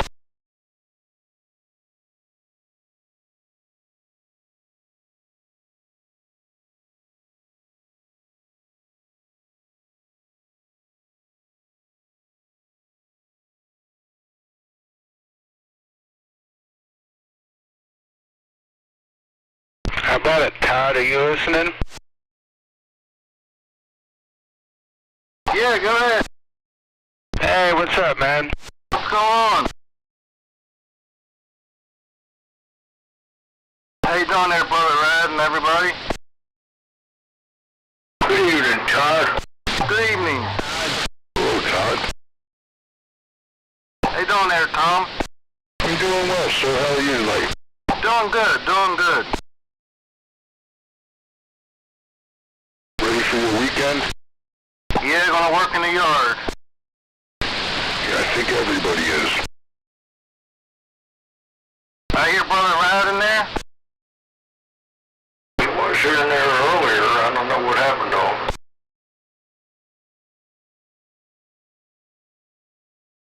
Pegasus waved his hand at you from down here. Yeah, how you doing there, Pegasus? Hello, Todd. How you doing tonight? Doing well, doing well. Wonderful.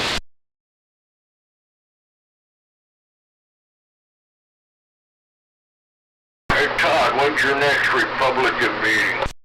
Tomorrow. Tomorrow? Yep, down the Morris River Fire Department. We have a big breakfast tomorrow. Oh, you ain't going to the east side in? No, be the following Saturday. We'll be over there. Every other Saturday we have breakfasts. Okay, that's nice. Mike Testa show up? Oh yeah, he's the chairman. He's the chair for Cumberland County. Hey Roger, how about that other guy? Oh, he's not in Cumberland. I'm thinking the other guy, Cape May County. Bandra? Yeah. Yeah, he shows up.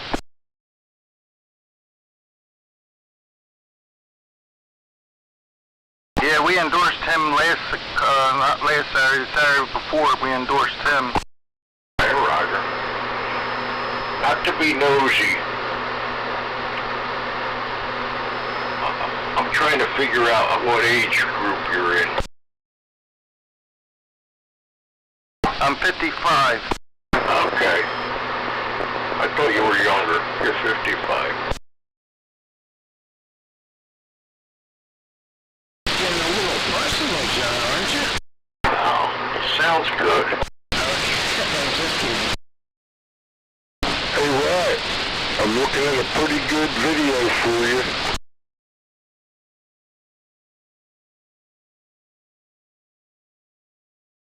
Either his generator blew out or he did. Yeah, here's a video. It's 11 minutes and 30 seconds long. What happened to CB radios? Oh, that would be a good video. And / when Channel 19 ruled the highways in the not-so-distant past. Channel 9 was for emergency use only. And 16 was the sideband channel. That's right. Fisherman Channel? I don't know. 17.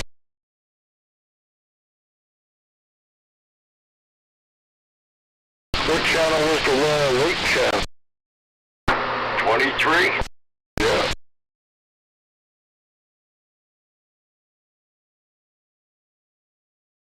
Did you watch that video, Tom?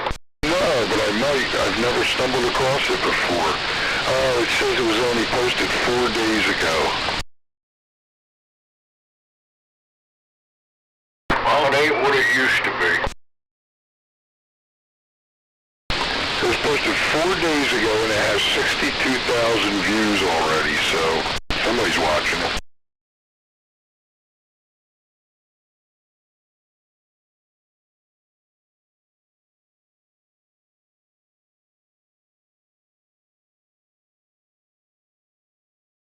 I don't even think the truck drivers use them anymore.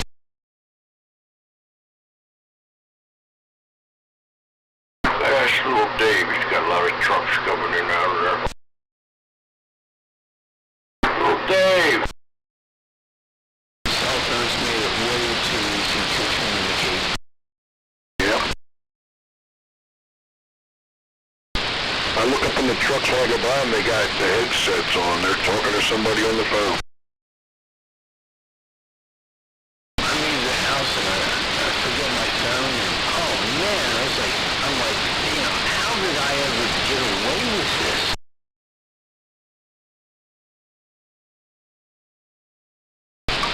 I like to watch the videos where my wife hates it. She leaves the room. It gives her anxiety. But like the cop videos where people are getting arrested and stuff like that. And when people are getting arrested, they're in handcuffs. They're putting them in the cop car. Their whole life is falling apart. You know what they're worried about, right? Your phone. Where's my phone? Where's my phone? You're not allowed to take my phone away. What did we do when we didn't have phones? If you needed a phone, you stopped at a phone booth. Now you can't find them no more. I'm a people watcher. I watch people, and everybody has got a hold of their phone all the time. Always texting. Especially younger age groups. They've got it. They're holding it. It's like a baby blanket. They are not letting go of that. They cross the street looking at them things.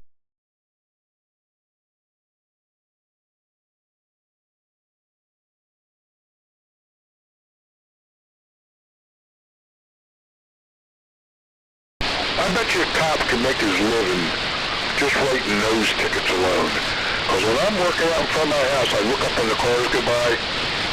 It's like, I don't know what the ratio is, but there's very few cars that the people are on their phone either texting or talking.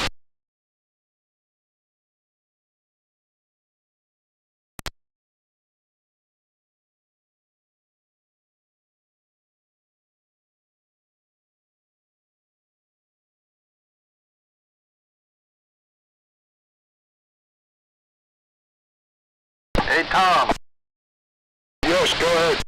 did you get the starter all done on your tractor? I'm sorry, can you say that again, please? Did you get your starter done on your tractor? Oh, yeah. Thanks for asking. Yeah, I got it in. Works good. Good. That was kind of a climb there. The first one went bad. Another one. I got a brand new one that went bad right away. Then I got one that didn't fit. And then I got a third one. The third one was the charm. Copy.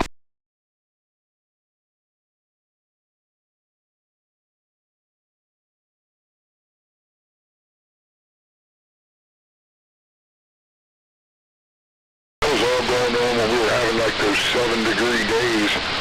And my hands were so cold I couldn't even put the bolts in.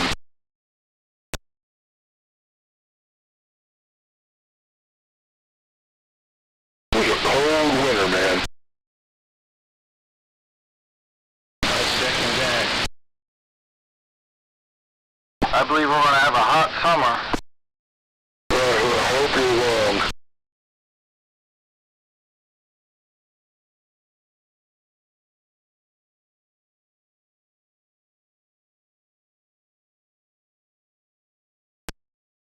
Catnap, you off tomorrow? I am not. I got my overnight tomorrow, working the not so fun 9 to 5. Yuck. What, 9 at night till 5 in the morning? That's right. I thought that was your Sunday night shift.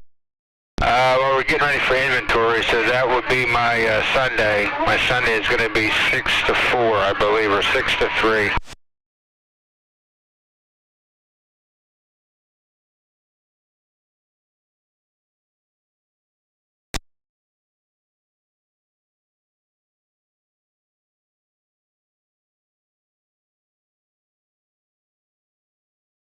Well, gentlemen, hate to break the party up, but I gotta get out of here. Everybody have a good night. Later, Tan. Have a good one. Have a good one, Tim. Bump, bump. No, John, don't forget tomorrow night. Bump, guys.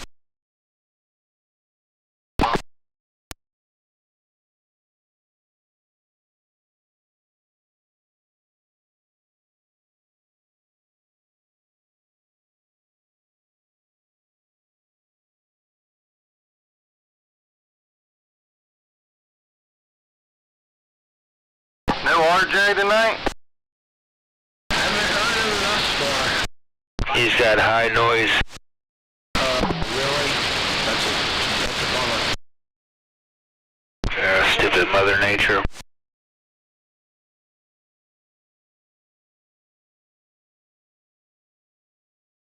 Turn on your radio and hope for the best.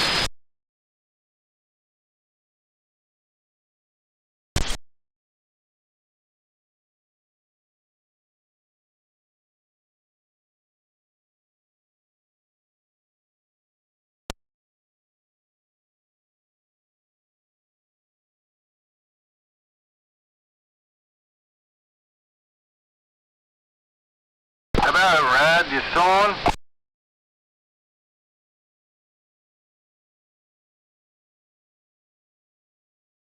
Might piss him off?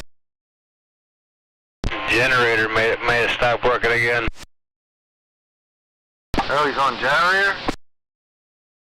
I think so. I think he was experimenting with it. Copy.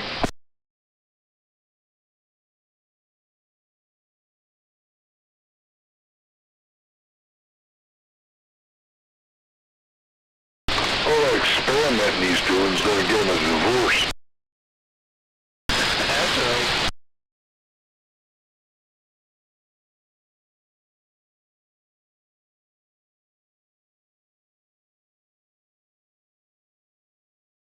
I'll tell you what he's upset about, Ed, you didn't pass it. He asked you, could you pass it? I keep sleeping on it.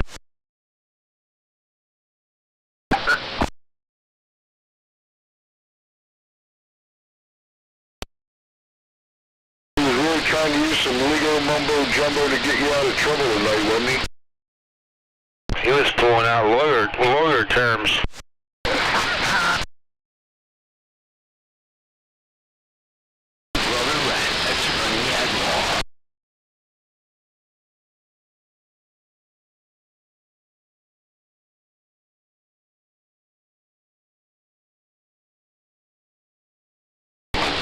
If you were with him and you got pulled over by the police, you're going to jail for sure.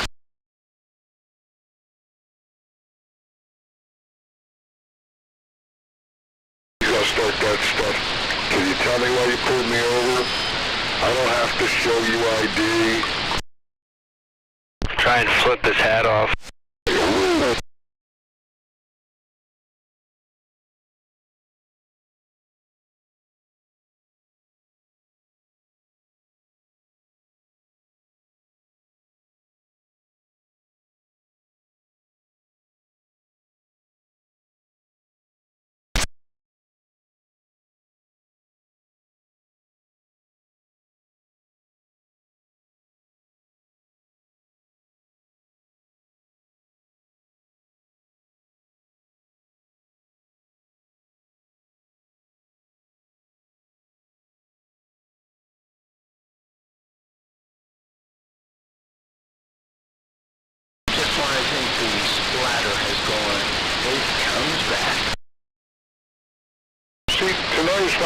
bothering me so bad.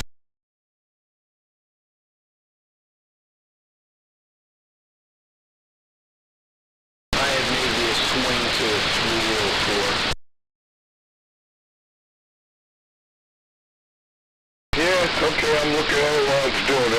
Yeah, I guess it's just, it looks like it's 2 or 3. Everybody's getting over it. Oh yeah, absolutely.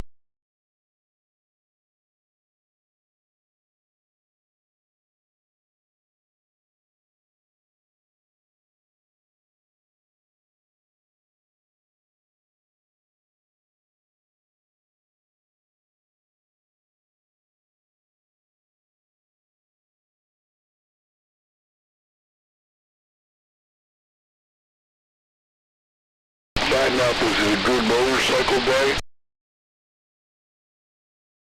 No, well, it was a beautiful day. I didn't ride today, though. Oh yeah. If you get a good day, you don't ride.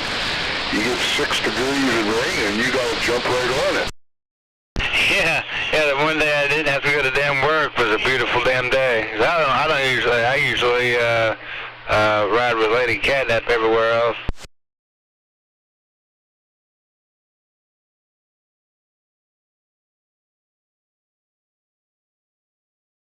Oh man, that guy was coming in clear with his Friday night fight breaker.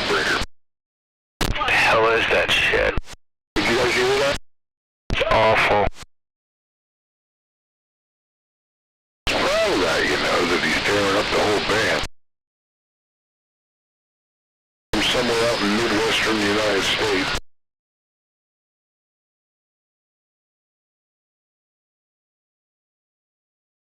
They always seem to be from Detroit or Chicago every time I hear them.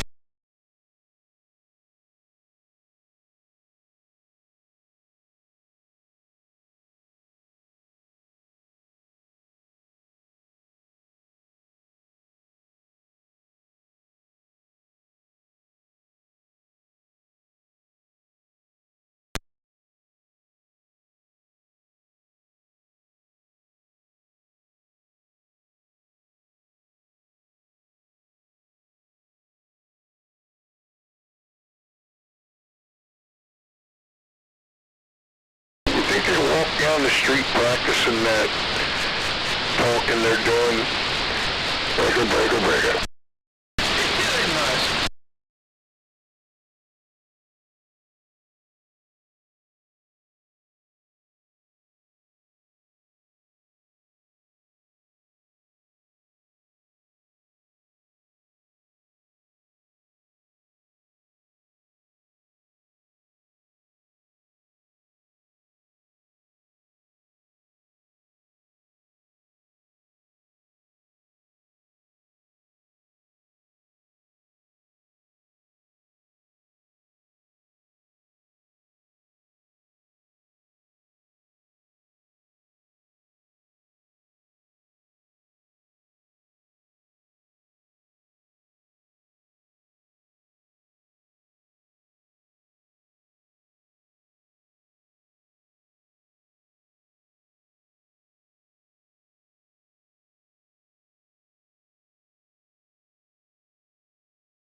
Calling for 63 degrees tomorrow morning, mostly sunny. It's gonna be beautiful. That's the first I heard that, but I got to pour concrete tomorrow, so I'd welcome it. And on Sunday, mostly sunny, high of 68. What you building, Tom?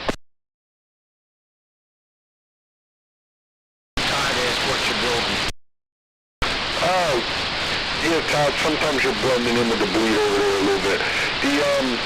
My neighbor is building we dug it a couple years ago, but I guess she got busy in the meantime. We built a huge fish pond, and he's finally getting around to like the waterfall part of it, and so we have to pour a big concrete pad like where all the big rocks are going to sit. He's got these like big boulders, and he's also pouring a concrete pad for like he's got a 275-gallon oil tank and a bunch of like 55-gallon tanks that like for his gasoline, for his tractors and things.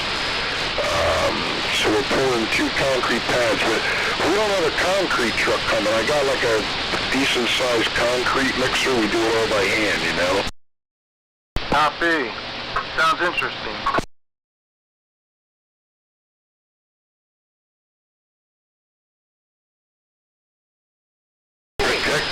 That guy there sounds like he's right on the channel.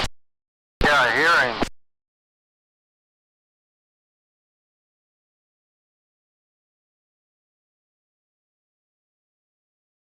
I'll tell you, that old mixer I used, Todd, has been around the block. It's done, I think most of the guys here on the radio have either done a project at their houses, and I don't know, that thing's really been around. It was built by Sears Roebuck and Company, I think in the 1950s, and I've rebuilt the thing a half a dozen times. Copy.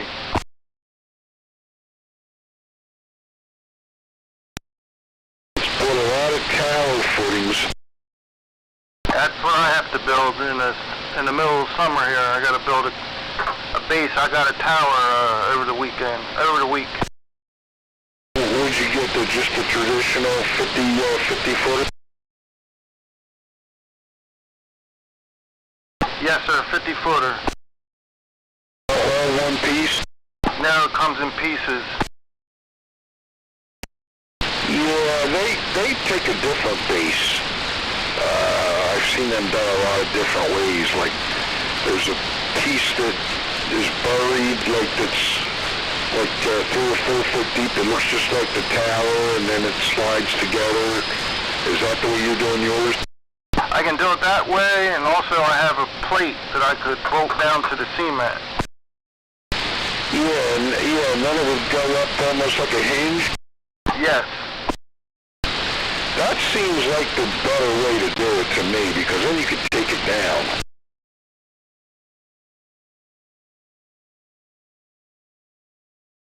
I'm probably going to need your help when I get ready to put that up.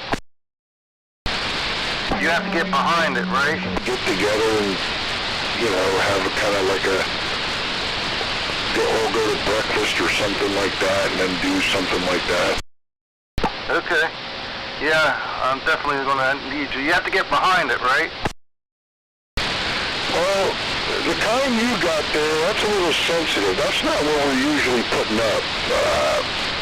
They're a little light, they're lighter weight, so, Pegasus, don't you have that type? What's that? What type? Or what? Tower. You got one of the lighter weight ones, right? Like where it's like almost the same size going all the way up? No, mine's a heavy-duty Ron tower. Okay. Jason has one of those. I helped him put his up, pour the base and everything. I don't know that I built his base or he built it. I can't remember. But he's got one of those style, and we put his up with a we put his up? Sam used to have a tow truck, and it put it up with the cable that way, but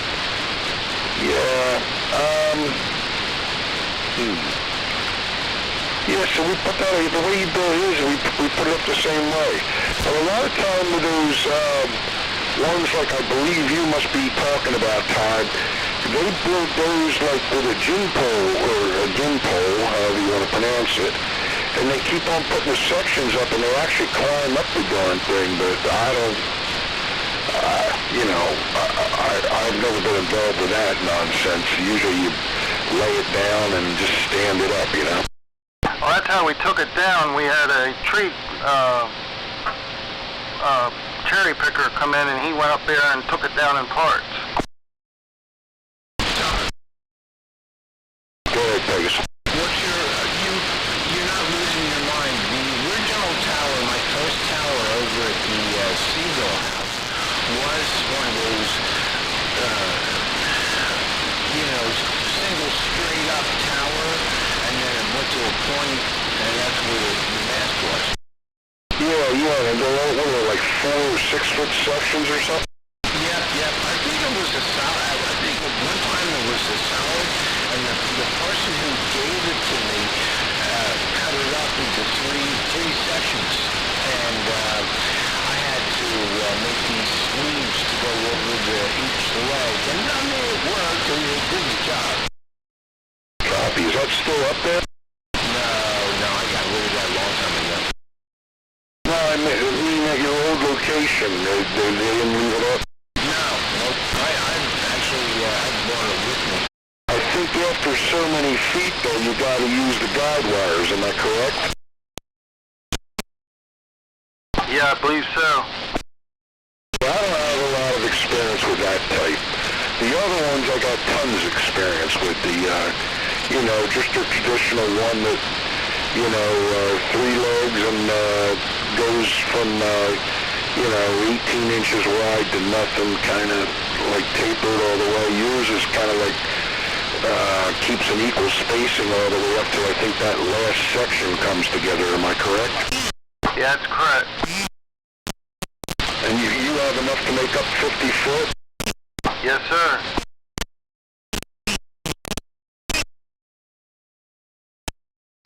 Yeah, you can come across. So I don't know. I've seen everything from A to Z on these things. I watch Marketplace a lot. Not for towers, but I see them on there. And some guys are like trying to sell them for like $500. Come take this down, $500 or something like that. I usually, I have never paid more than $50 for a tower, and usually I'll get one for taking it down. The guy's just glad you're going to take it down. So I don't know what, how you acquired yours or what have you, but, you just got to find the right situation. You can come up with a nice tower. Yeah, the guy was a ham operator, and he didn't want it no more, and told me if I take it down, I could have it. And I got tons of coax. But he's got the first section, I guess, is still on his property, right? The base? Yeah, the base had to be cut with a sawzall.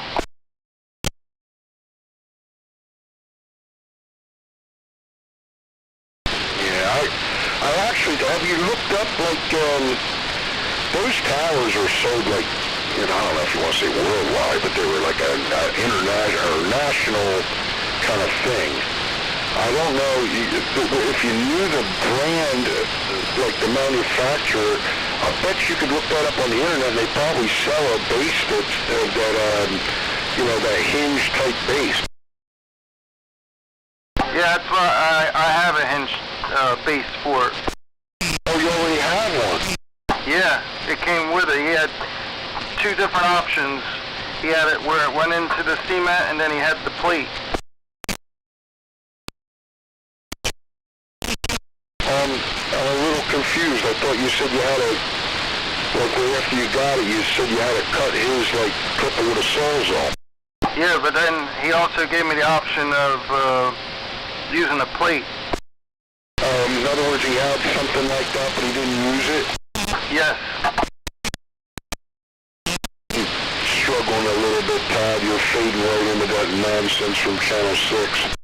Yeah, I hear him. He's bleeding over big time.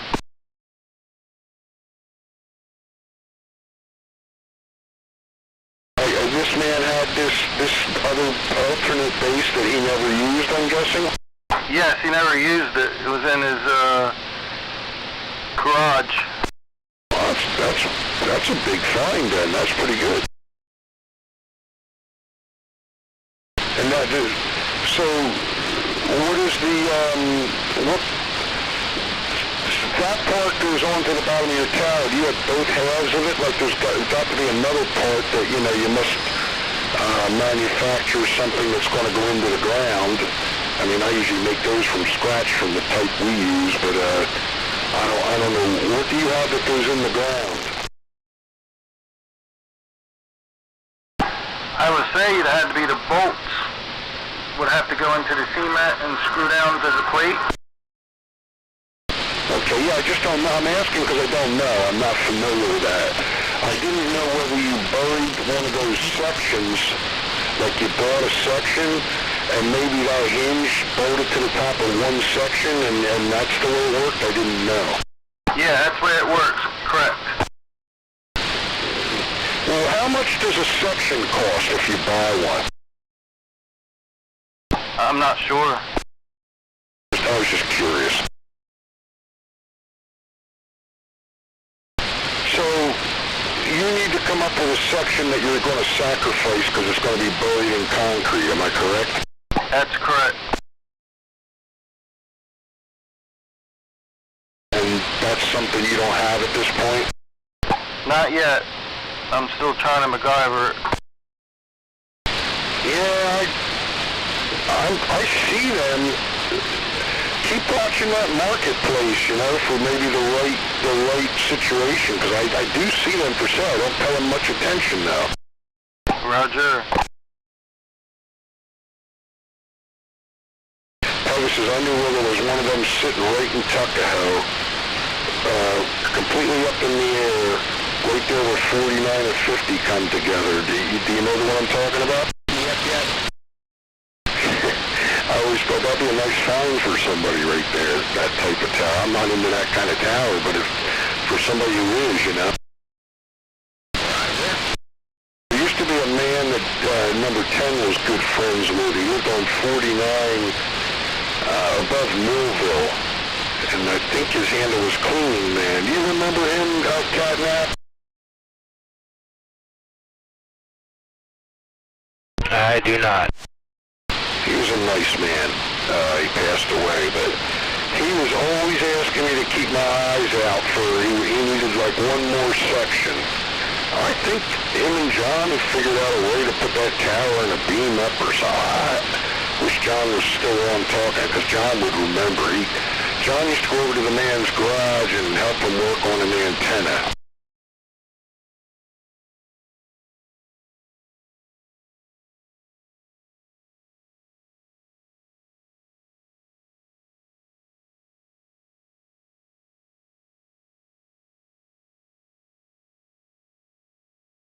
Little Dave will help you if you need to drill a hole in the foundation. Oh, yeah, absolutely. Yeah, I might have to have the whole crew over. Buy some pizzas and stuff. Well, they'll come out of the woodwork if you're going to do that.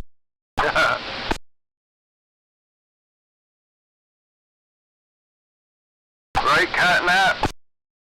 That's right. Come with the munchies.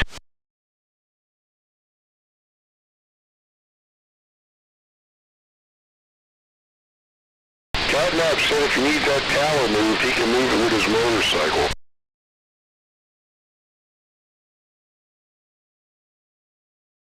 Pegasus, remember the kids over in Ocean City that used to have when they used to use the longboards back like in the 60s, and they had like the two lawnmower wheels, like dolly thing that went behind it, and then they had a hook to like the back of their bicycle seat. Remember that? Yeah. Catnap could do something like that. He could tow that tower behind his motorcycle.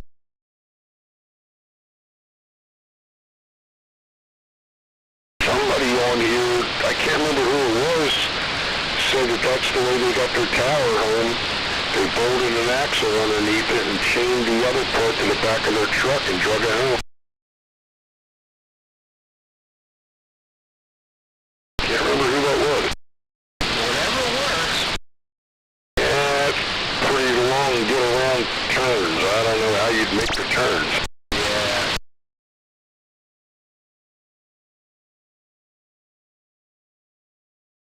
Even if you brought the axle up like pretty far underneath the tower.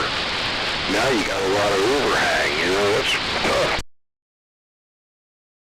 Tractor trailer's only 45 foot long, so, you know, now you're 50 foot long.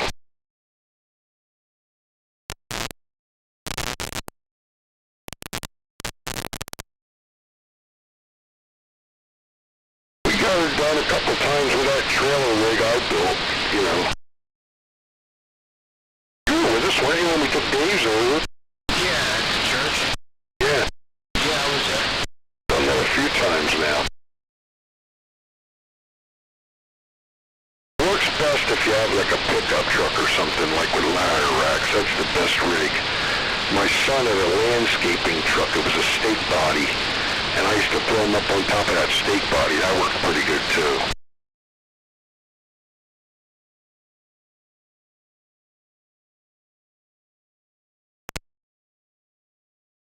Yeah, Bob was in my... I always drive around, and I'm looking at people's houses and seeing, you know, how many have towers and right there in their backyard, and they're not even using them. I'm always looking for anybody in our area who's using the antenna. I'm about ready to knock on the door and say, how's that working? What kind is it? TV antenna? Yeah, because I don't see any in our area. No. Up there where these guys are up in Nova and Vine, John's using one. He's good luck with it. Crazy Bob's used one in the past. He had it bolted to like his back step, but he did good with it. You got one of them, Todd or Ed? What's that, Tom? Television antenna? No, I don't. No. If I lived up where you guys live, I'd have to be trying that. It'd save myself $100 a month.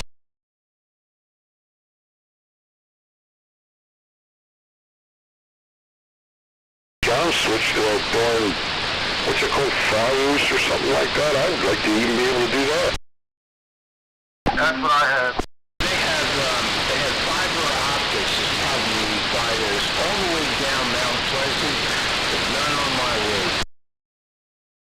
Todd, how do you like that? I like it. I have just the internet come in my house, and I have boxes I run off the stream off the internet. It's pretty affordable too, right? Yep. You'll never lose it like Comcast. Yeah. Comcast has just got us over the barrel down here.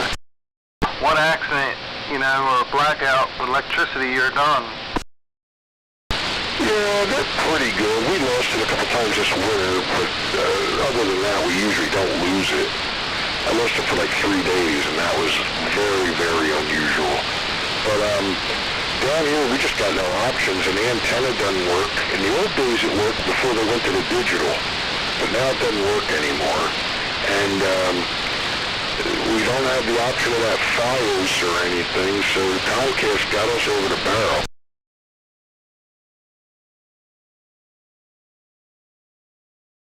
Should be glad we get the Comcast. I had to complain to get that because our whole township had it, and they made a deal with Comcast. If you come in, you got to provide everybody. And I live in there, and there was only like 6 houses, so they didn't want to come. Oh, wow.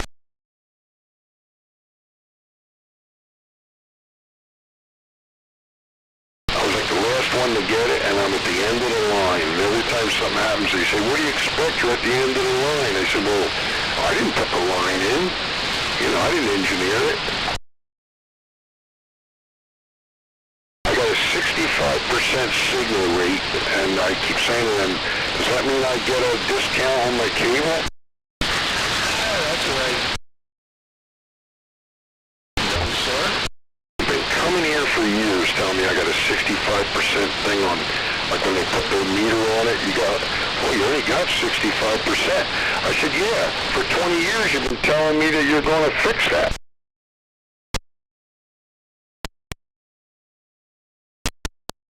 Then they put a new cable in and told me my other one was full of water and acted like it was my fault, like from the street in. I said, well, first of all, I didn't know it was full of water, but that's great. I'm glad you gave me a new one, but what was I supposed to have done about that?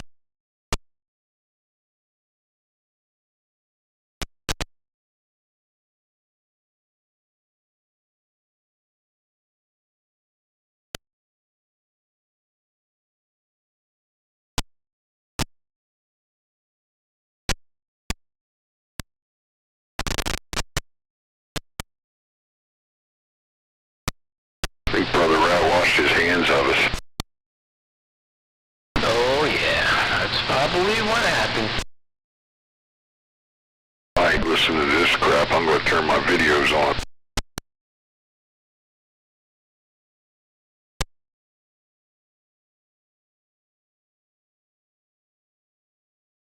Ed, what movie are you watching?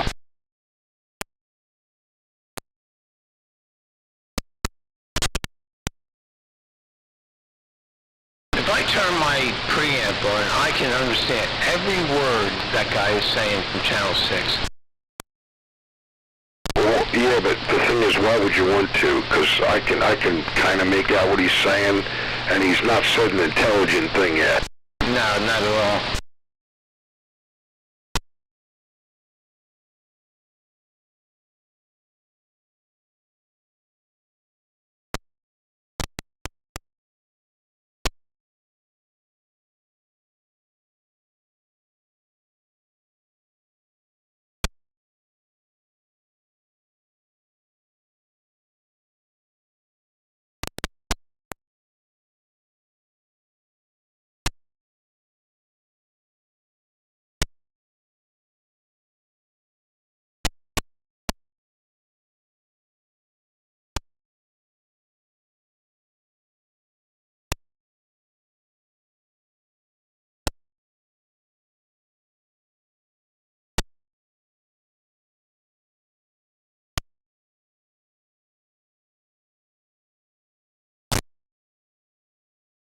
Well, boys, there'll be a party pooper here because my eyes are getting heavy and I got to get up early, so give you 73s. I'm going to kick it back. So Todd, Ed, and Dave, I think is all we have left. 73s, gentlemen, wishing you the best night. 73's, Tom. Have a good night and a good day tomorrow. Be safe. Todd, Ed, 3's to you, gentlemen. Have a good time. Bye-bye. Have a good one there, Tom and Dave and Todd. Y'all have a good night. Stay warm, stay cool, stay groovy, as Bob would say. Have a good night, guys. Nice talking.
What is your PO, please?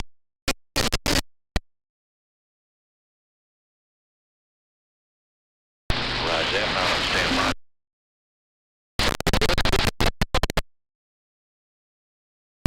Inbound, number 2.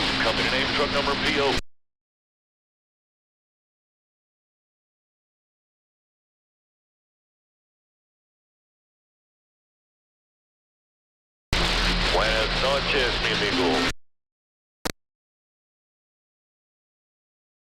About it there, one.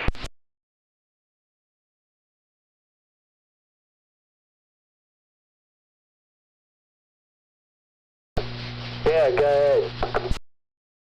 Hey, how you doing? Oh, I'm doing just fine there. I could, down there, I didn't hear that guy. The bleed over, not at all. But when I came up here, I could start hearing him a little bit. Who you talking about, the skip? Yeah, they were saying something about the bleed over. I couldn't hear him at all on my radio down there. But I could just about hear him on this channel because I'm closer to where he's at. I got you.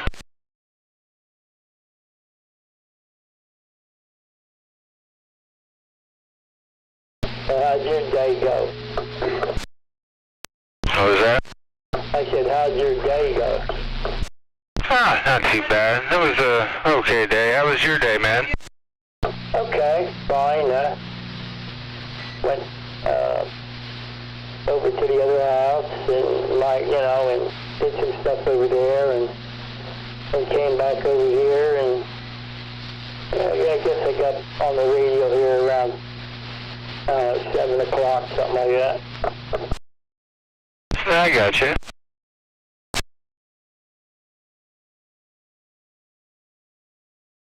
I don't know who that is. It sounds like that scale company like that. But I don't know if they're even open that late. Did you hear them?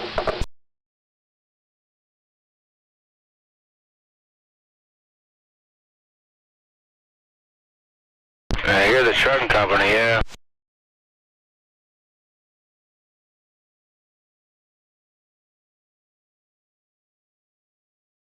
Working late tonight. Yeah, if it's even them, I don't know. Might be somebody else. I'm trying to figure it out, see if it's them or not.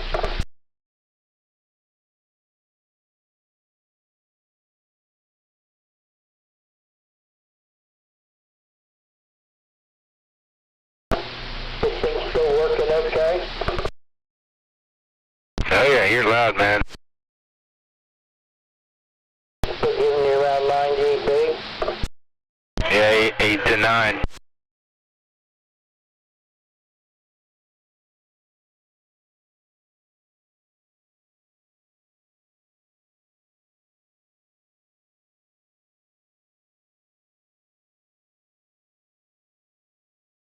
And skip conditions must be pretty good there for,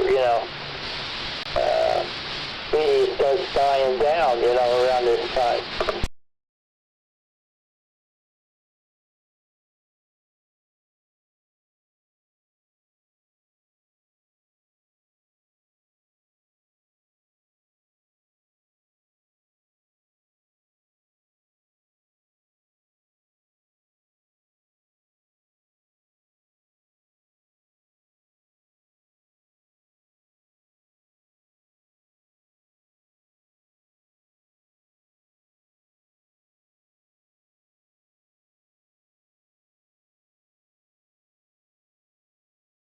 Inbound truck, company name, truck number PO.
sounds like that guy, you know, his voice.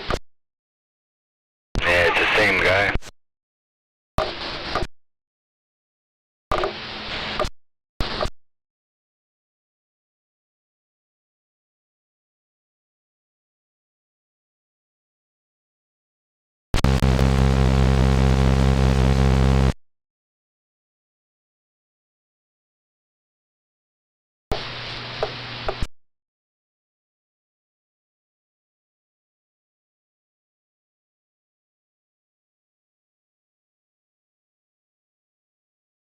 Like, see, whether that is, I knew they were in there, you know, but it's like, you know, it's not like any words or anything. It's like a scratchy thing.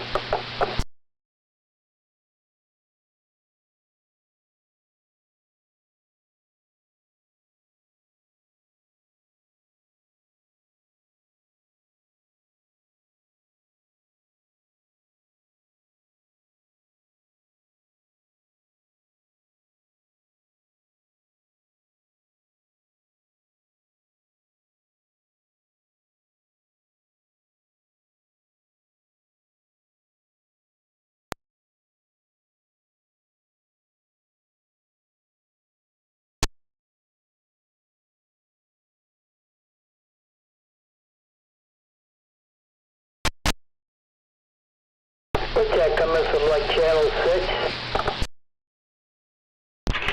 Yeah, I can't exactly tell. There's spikes all over the damn place.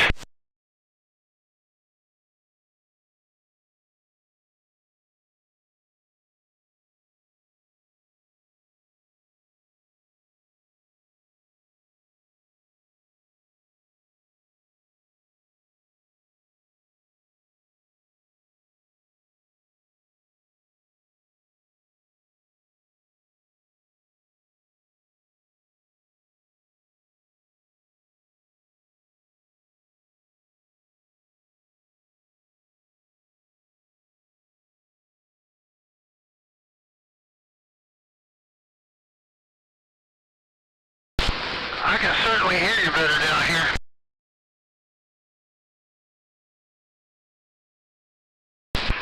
No, I'm using it there, Brick.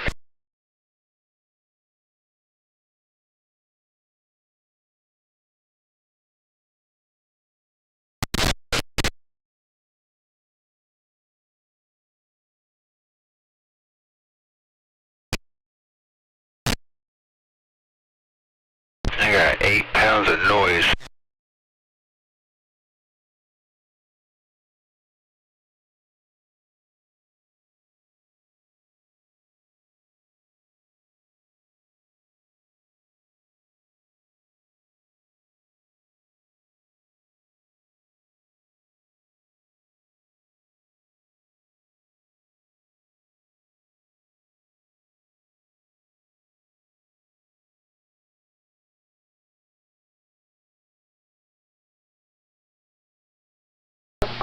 Tell you something, I took my attenuator all the way down. I want to see if you can just throw it. Yeah, hello 1-2. There's a lot of crap on this channel. Yeah, you come right through it. I don't hear nothing now. Nothing but you, wide as a mouse. There you go.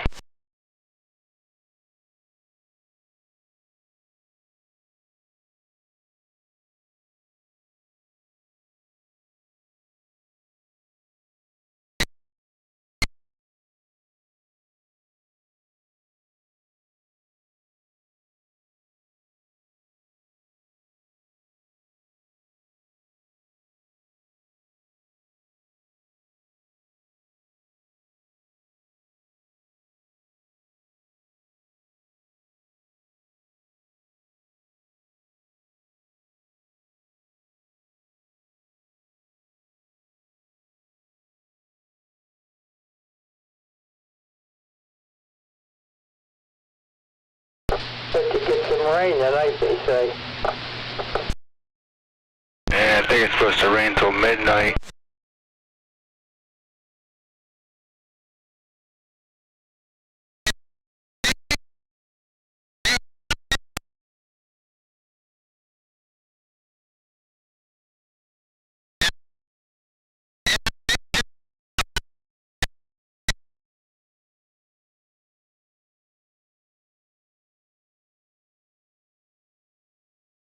That's the splatter bowl right there.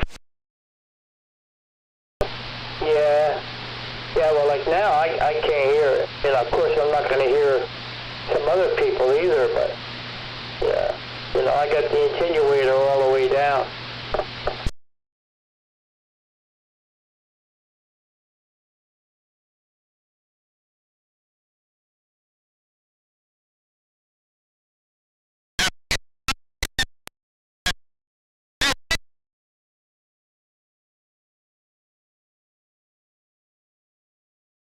I think the notch filters push it away, you know what I mean?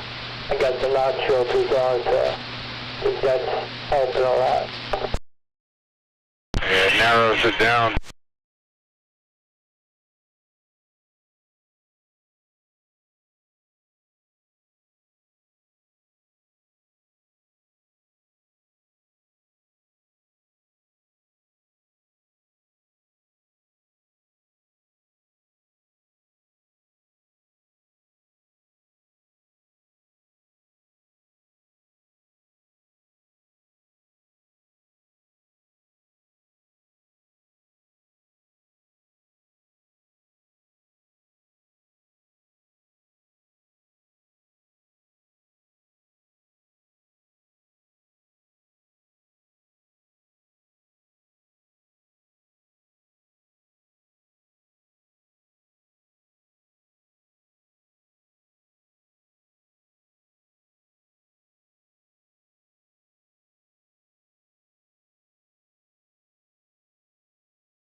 It's pretty active there on 39.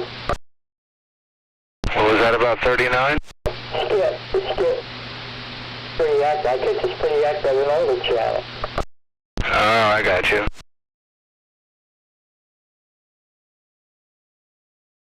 Am I clear? You know, or is it, you know, that skip or, you know, noise level interference? You're reading my mind there, Warren. I was just about to ask you what microphone you're using. I mean, you're loud, but you're kind of hard to understand almost. Like your words kind of run together. I don't know if your gain's too high or if you're too close to the mic or what, but you're loud, but it's hard to understand you sometimes. no, I had turned it. Let me see here.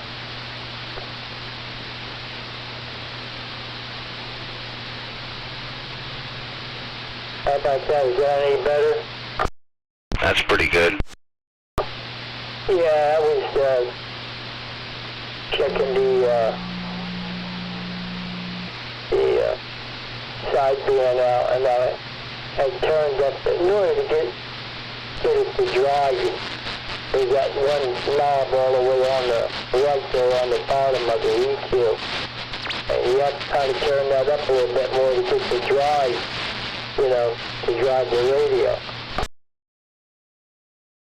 I got you. On sideband. So you said it doesn't have enough drive on the sideband? Well, it does, but it seems to, you know, you can get more PEP drive if you turn that one knob on the, all the way on the bottom on the right. I usually run it where I got it right now. To see if I turn it up. See one of them turn it up till it's getting louder.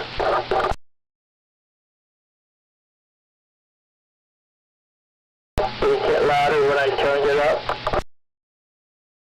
Yeah, you're a little louder. That skip's kind of taking you out, though. Yeah. It's pretty bad. Like I said, I usually run it right there. Yeah, everything is usually where I run it. I'm using the M100 microphone. I got you. You're sounding good right there. Yeah, I moved the microphone further away from my mouth.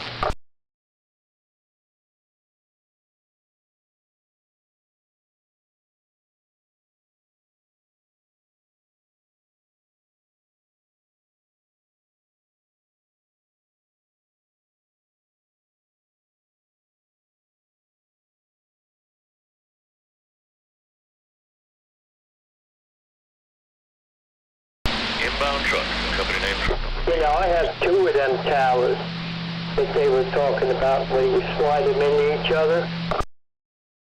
Buenas noches. Oh, really? Yeah. Yeah, one of them it has 4 sections, and the other one, I forget how many sections they are. Yeah, they were talking about that where they slide in and you bolt them together.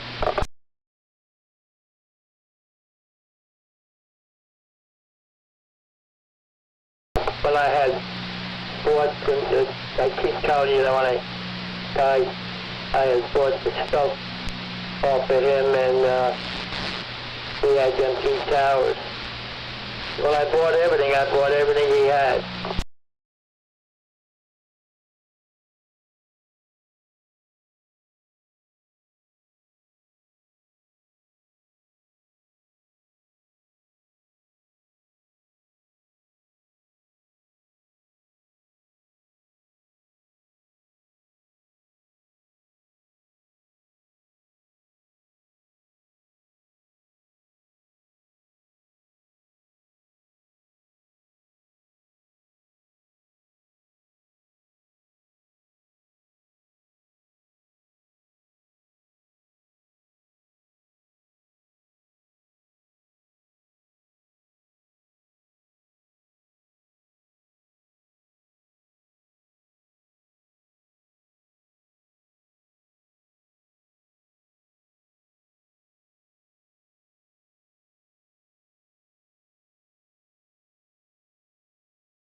Let me see if it's a little bit quieter down here.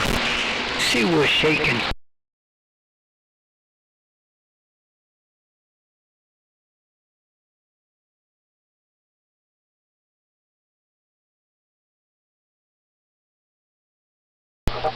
Can you hear me all right like this? Yeah, you're pretty good. Get that on. Yeah, I was holding the microphone in my hand, but I got a leather cover that I put over the Citronic, and I set the microphone on top of there because I was holding it. It's just a big pain in the ass, you know, to hold that microphone. You know what I mean? The way it's built, the M100. I got you. So I set it down there, and I'm about 2 foot away from the microphone.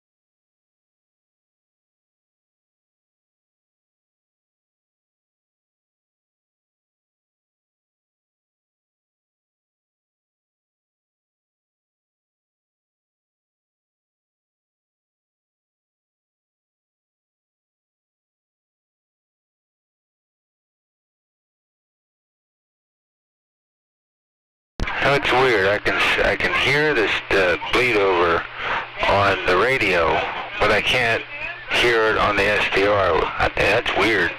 Yeah, the SDR must have better filtering or channel rejection. Yeah, the SDR's got better filters. It all depends what you're using, you know, what software you're using, you know.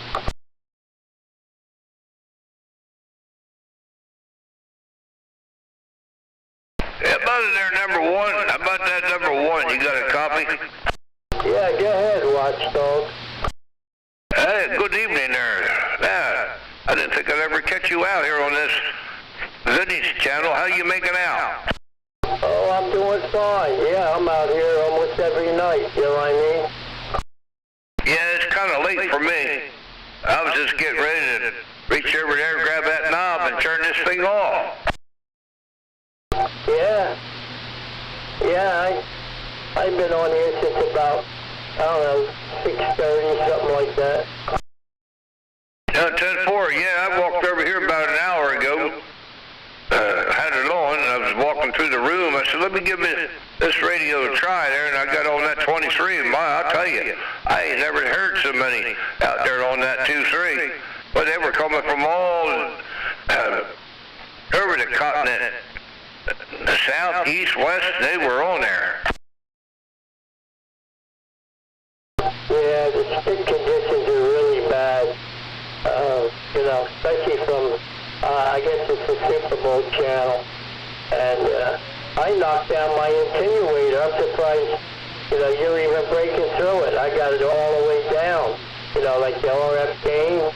And you know, I can hear you fine. Hey, Ford. Well, you're sounding pretty good over here. Yeah, I was talking to 1143. He was up there on that 2-3 there. That's when I heard him in there, so I stayed there, you know, hung in there. And yeah, them guys they were coming from all directions there on that 2-3. Well, you scan the band, and channels are pretty well crowded all over. Yeah, Friday night, everybody gathering and getting together. I heard the guys on 39, they were on there. Just got off there, I guess, a little while ago. Hey, 10-4, yeah, I didn't even bother to go up there. I couldn't reach over far enough there to get up there on that 39. I got on that 23 and everybody was, had that one fellow out there singing about the black train rolling down the tracks.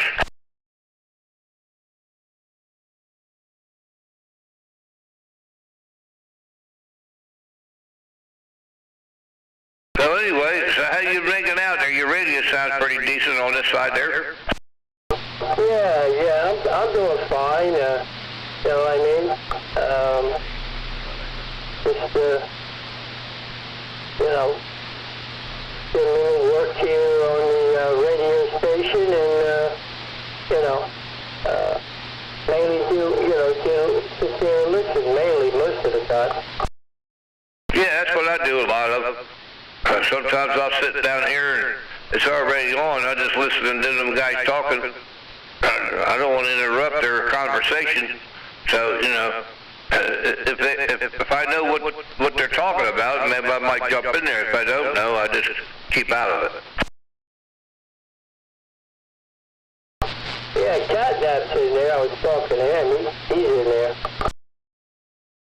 Hey, 10-4. Hey, how you doing there, Catnap? What's up there, Watchdog? How you doing tonight? I guess it's going to get about as good as it's going to get there. I'm just, like I said, just getting ready to head into the quiet room. For on that, man. Hope you're doing well. Yeah, appreciate that. Thank you. Yep. Same back on upon you there. I hope you're doing well. And we got a few things we got to do tomorrow, and other than that, no complaints on this end. I feel you on that, man. Are you keeping busy there, Catnap? You getting your 40 hours a weekend? Oh yeah, definitely. That's a good thing. Yep. That's all I thought about back in my working days is, well, it wasn't more than the 40 hours. It was more like 60, 70 hours a week. Yeah, you gotta keep your head above water. Yep. If I didn't, I wouldn't be here where I'm at now.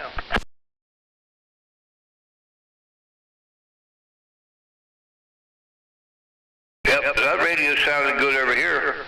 Sound like you're right around the corner. Oh yeah, I can pretty much hit your home 20 with a slingshot. Come on.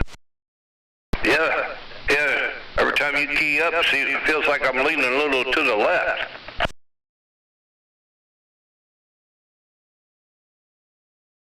You're sounding good as always too there, Watchdog. I appreciate it. Hey, there's something I want to ask you there. I got this Striker 955, and I got the scanning part that tells me my DC. You know, they keep saying that you should be, 13.8 volts on your system. I noticed that this Delta power supply has a switch for 13.8, which puts my needle over to that. But when I key up, it drops down to, off of my radio now, it drops to 12.7.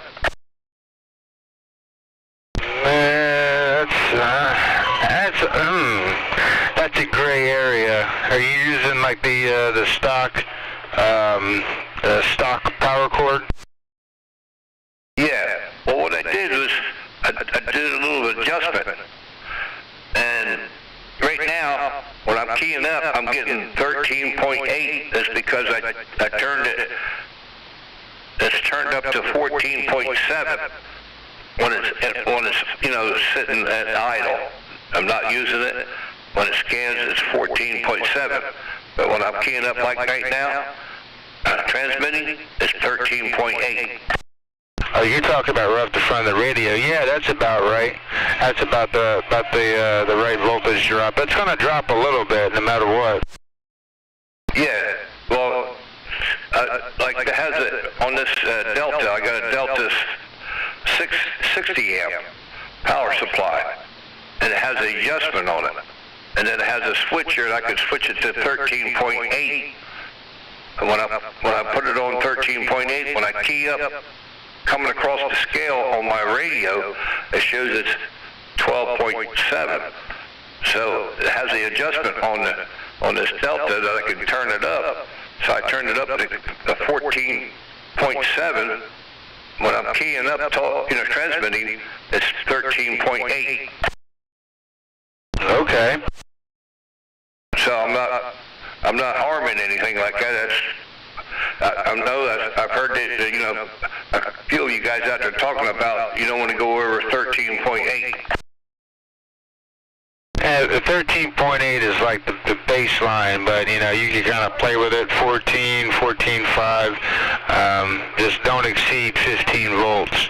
That's pretty much the cutoff. But where are you at right there? It doesn't sound like nothing's going wrong. It all sounds normal to me. Okay.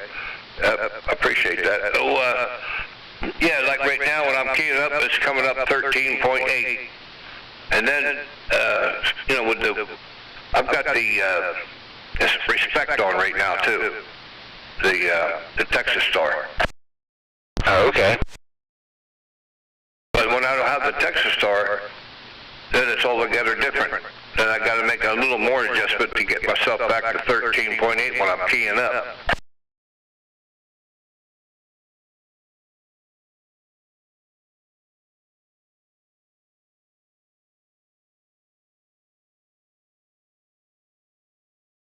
Anyhow, that's what I'm set up for it now.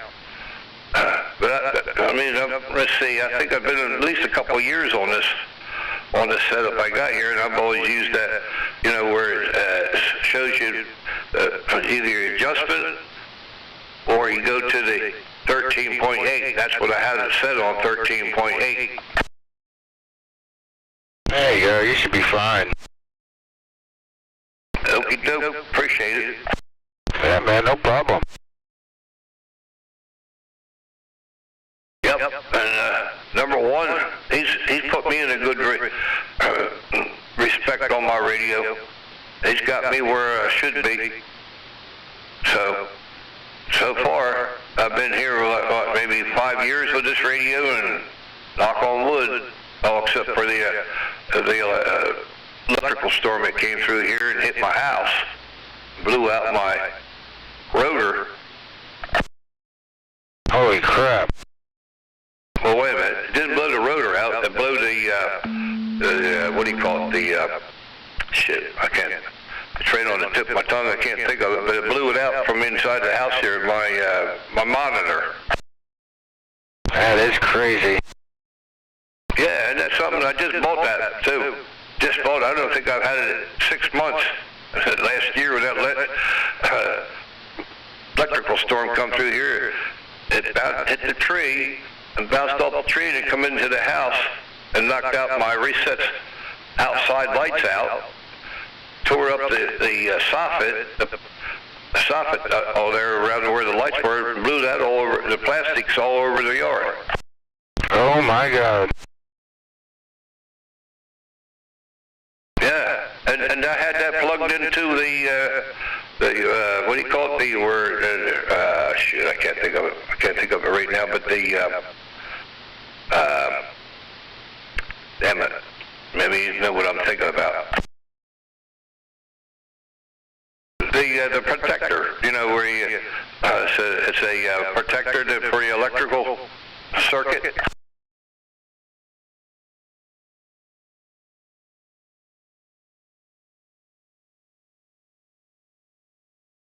Anyway, I had that, everything else was plugged into that same system, and that didn't blow that out. It just blew that programmable thing, for that rotor. That is insane, though. Like, it's a good thing you weren't anywhere near it. That'd have been a hell of an awakening. I was sitting right here. And it was like 3:30 in the morning when that hit. Yeah, that scared the shit out of me. Oh, I believe that. Oh my God. Yeah, I got resets lights on each side of the house. It's 24 feet. It's 24 feet by 30-some feet, this room, and it hit the left side and jumped over to the right side and blew the resets lights out of the soffits, and they were hanging, by the wire. blew it up like popcorn chicken. Yeah. I said, damn. I never heard so much the combustion. I mean, it just, my ears, my drums, them eardrums, everything, the boom.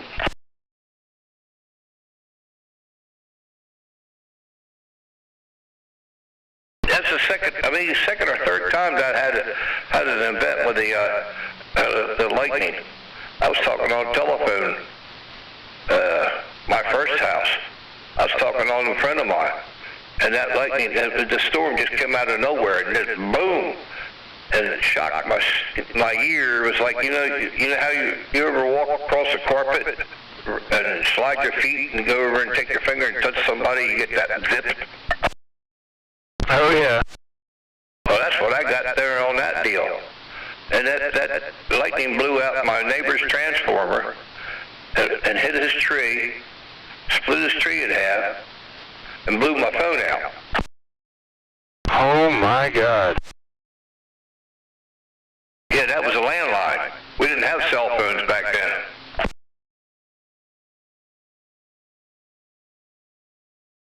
It's like you heard when, back in the day, not to talk on the phone when there's a lightning storm. Yeah, well, I had a super big stick up on the roof of my house, and I didn't even know anything about putting a ground on that antenna.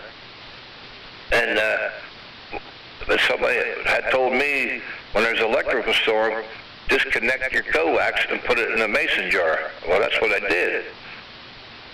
Well, that lightning hit that tip of that antenna and blew that apart. That super big stick blew that up, the very tip of it. And then when I was looking down there on the floor where I had the coax running in that mason jar was all brown. Yeah, you definitely caught lightning in a bottle with that one. Yeah, I had to go get a new antenna, but I didn't.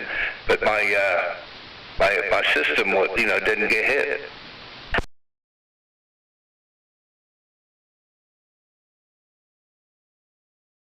So needless to say, when there's a storm, they're talking about coming through, I disconnect it and put it in a jar.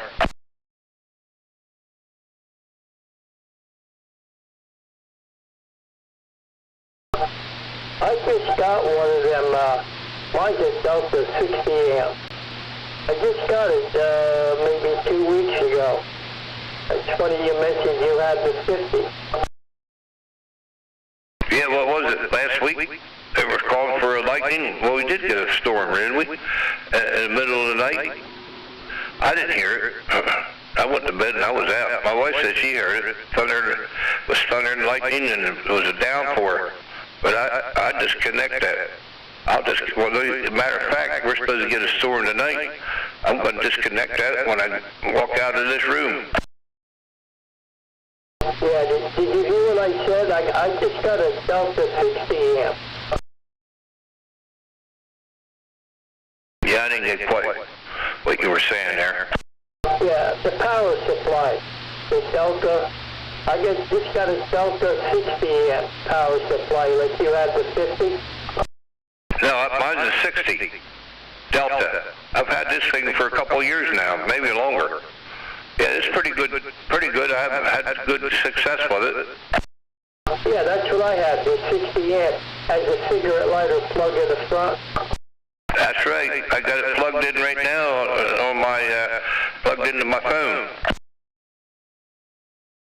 Yeah, you can buy an adapter where you could, plug it like and then you can plug stuff into it. That's right. I was looking on the computer and it came up there that Delta. The same thing I have here. They want $199 for that thing. Yep, that's what I paid, $199. Yeah, it's been pretty good here. It's got a fan in it, it's got the fan and all that. And I just run this Striker 955 off of it, and then I got a crosshair on it. And then the Texas Star.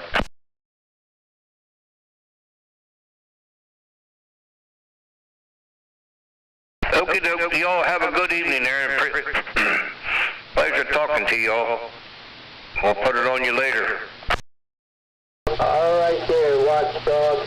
Maybe we'll talk to you tomorrow morning or something like that. You have a fine night. Have a good one there, Watchdog. Be safe, man. Okie doke. Y'all have a good one there. Watchdog said that. I'm back quiet.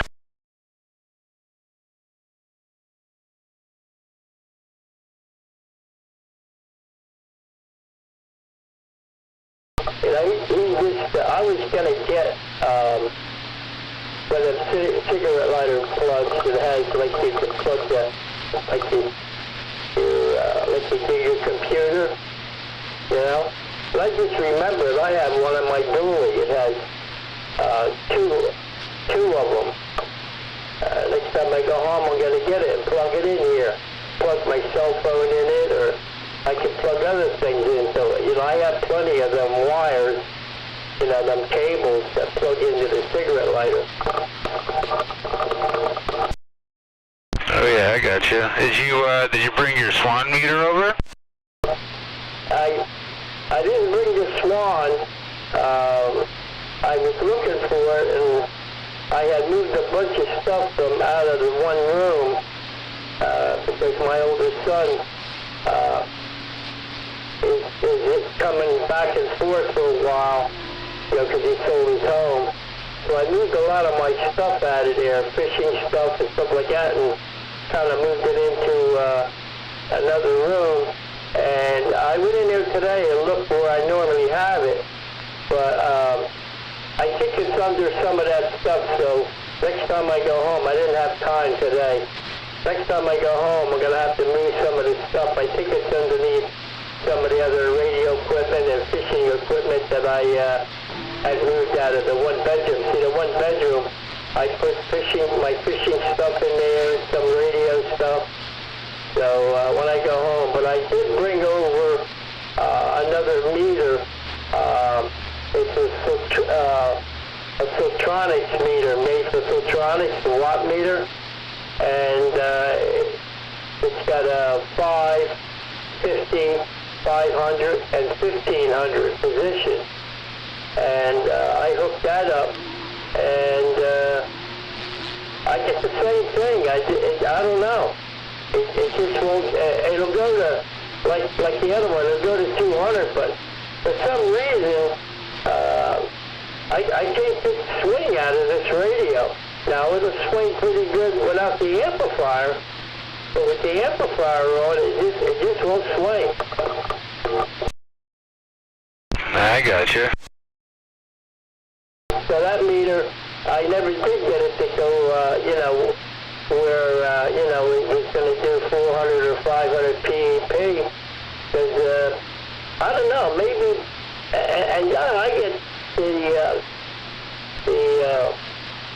8-bander, it's got, you know, it's got 2 ways that you can boost the modulation, but most of them meters won't show a swing, but if I shut the amplifier off, okay, you know, and I'm say down to 5 watts, or I take it to wherever I want to set it. If I want to set it to 50 watts, it'll swing.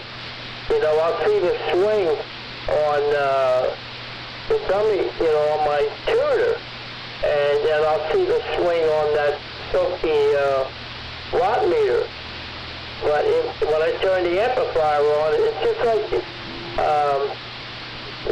like now, you know, you see like just 8 to 9 swing, you know, and it just won't go up that high. I got you. The only thing that puzzled me, you said you're only getting 150 out of that box, and bare minimum you should be getting at least 300. I mean, bare minimum. Well, she'll key 100, and she'll swing to like a little over 200, from 100 to 200. But that's it. You know what I mean? And if I turn it up a little bit, she'll go past the 100 decade, but I just wanted to, I want to tie it over it just to see if it would do it. And it did, all right? But I have no problem keying 100 watts. Oh yeah, I got you. So when I get the Swan, I'll bring the Swan over. But I don't know why. I don't know why I can't get the swing.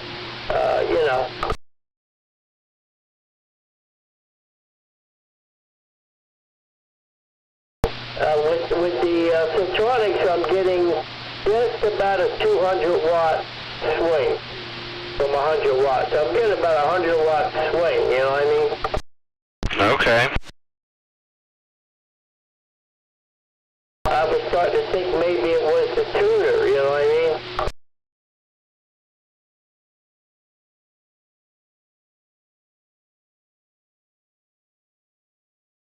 Maybe having it at flat match with no reflected power. So I kind of took the roller, and as I was talking, I run the roller a little bit because I figured, well, maybe, it has to, be a little bit reflected power, but it moved a little bit, but not much, you know what I mean? It just, I'm going to disconnect and put a barrel swivel in the tuner. It might be the tuner, for some reason. I got you. The tuner's working fine, working beautiful, I can tune it right down to a flat match. Everything's working fine. But that's the only thing I can see. Because I got it coming out of the radio into the tuner. I don't have I purposely disconnected the share box, to see if it was that. So it comes out of the tuner and right over there into the amplifier, and then out of the amplifier into the gauge. So I don't know. I gotta see. I'll when I get that Swan meter, I'll check it out. There you go.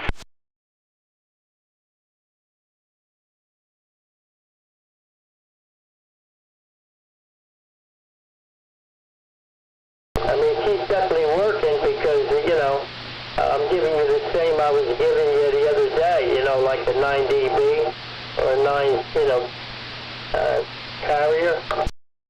Oh yeah, you're still giving 8 to 9.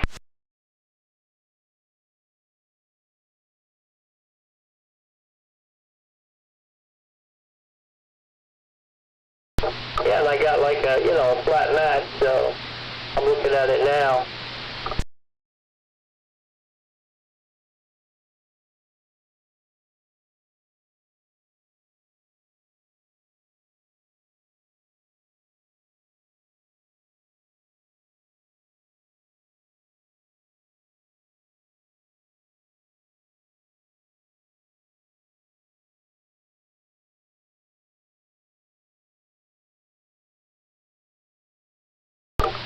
One, yep.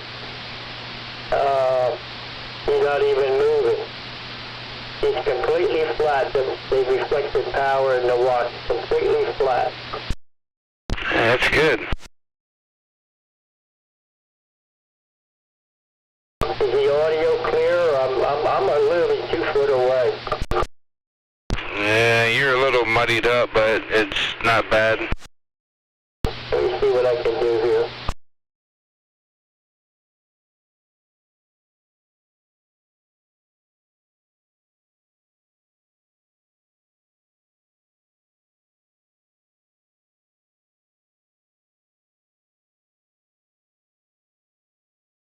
All right, how's that any better? That sounds clear, yeah.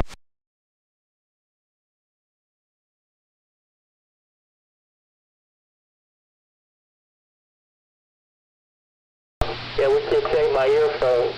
I got earplugs in, stereo earphones, and one of them fell out. What'd you say? So that's a little bit better. You're still a little bit mushy though, but I can understand you better.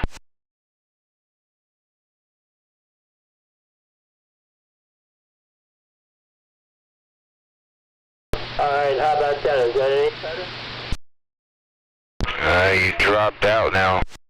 Yeah, see, that's the one that controls that drive. I come up a little bit. I come up about 11 o'clock with it. And now you're lower and you're flatter now. You were louder a minute ago. Yeah, well, if I go all the way over here, like that, she'd really be louder.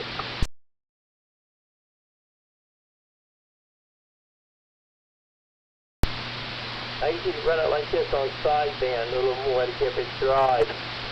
But on AM, I usually run it back there about 1 o'clock on AM. Yeah, you're trailing off now. You're getting louder, and then you get lower and lower and lower and lower.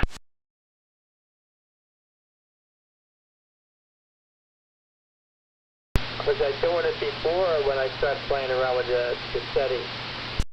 It was doing it whenever you lowered whatever you lowered.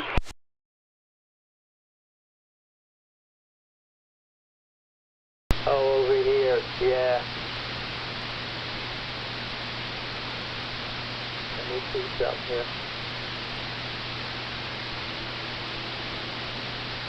Alright, the mic gain was up pretty high. Alright, let me see, probably do it now. How's that? Is that any better? You're still real low. Well, whatever, all you did, I think it was your gain was set too high before, but now you're sounds like you're in the other room.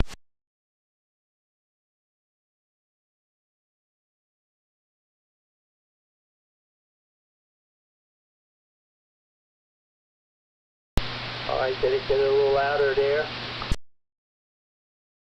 No, it stayed the same. Yeah, I don't know. I don't know. I seen it myself. I don't know. I knew something ain't right. You know what I mean? Something ain't right.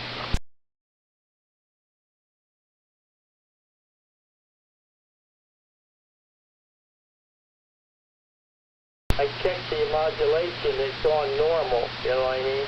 In the radio. I got you.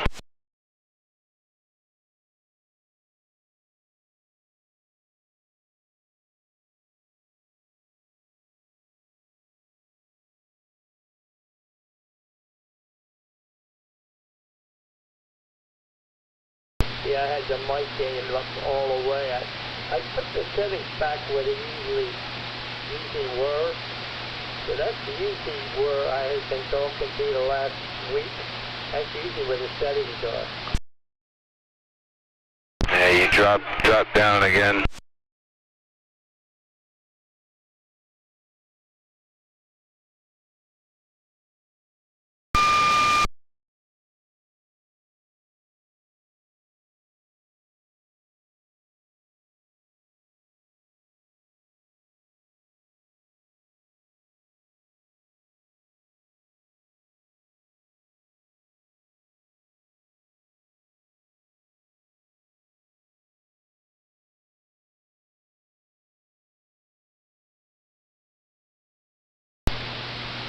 Yeah, it's still a flat match, and it's showing flat match on the radio. You know what I mean? I don't know. Yeah, you're low and you're muffled up.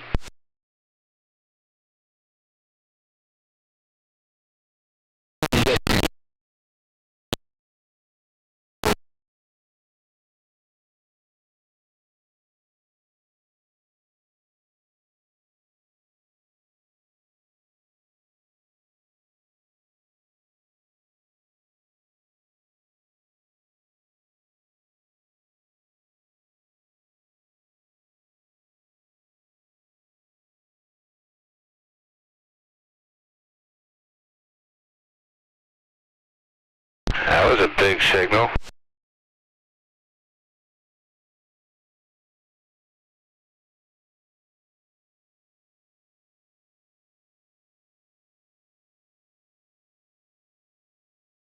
A lawbreaker, you're coming in and out, man, but when you're coming in, you're blowing me up, man, 20 dB over.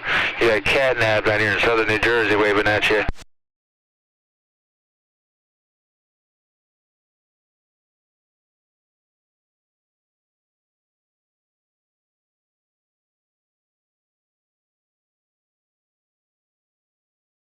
Montego Bay, Jamaica, man. All right, well, what I wouldn't give to be where you're at right now, brother. You take it easy, man. It was good talking to you. And I'll wave that hand to you again, man. 73s. Enjoy that sunshine.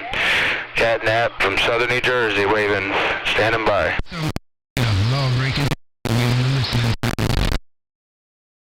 Check. I'm surprised you didn't hear any noise, because I'm just touching these knobs by feel, knowing where they're at. And I had turned the noise gauge back. I'm surprised you didn't get any background noise. No background noise.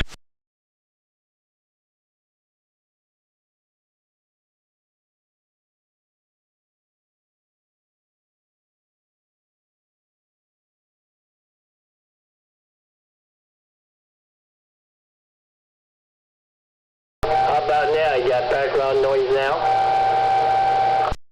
Yeah, it sounds like a tea kettle. You got a little background noise?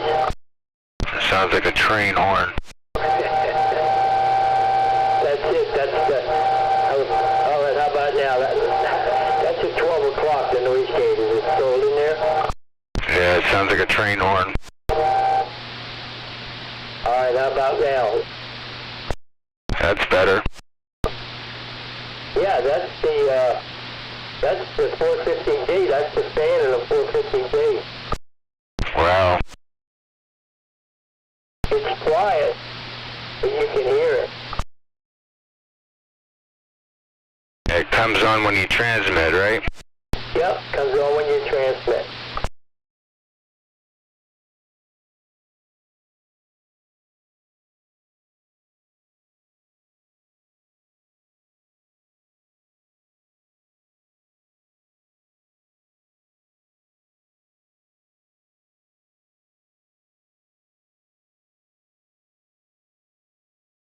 Now there's usually where I run the mic in, right there about 1 o'clock. That's usually where I run it. Yeah, you're booming, man. It's coming in now. Is it clear? You're loud, I'll say that.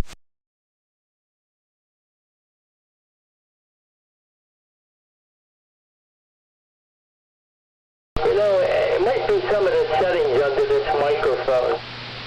You know what I mean?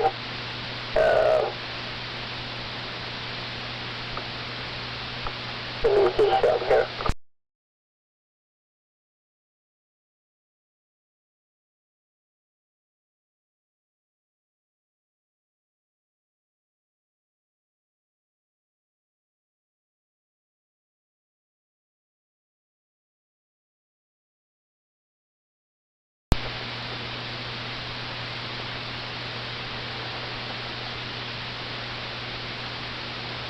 I just wanted to check to see, because when I'm on sideband,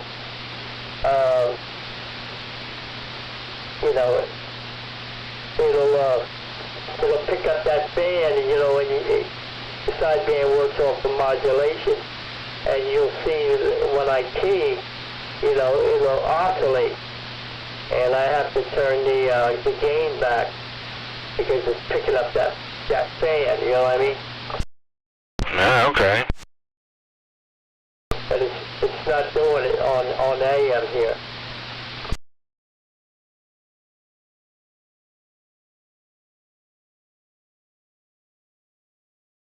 Now in sideband, I get a lot more PEP drive.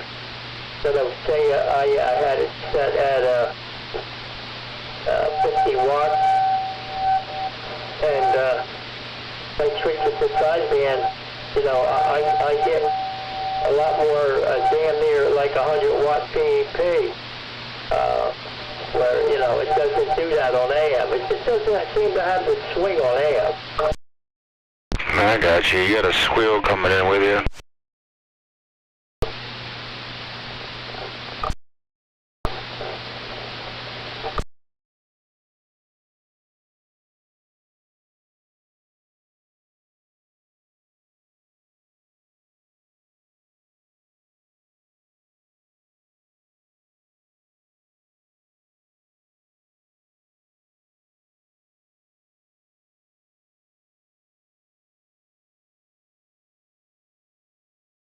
Yeah, I didn't have my SCR on. Now I gotta turn my SCR on. You know what I mean?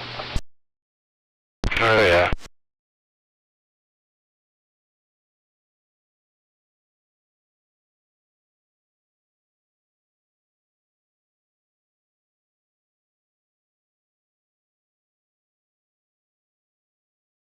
Still got the squeal? No. Yeah, I know what it is.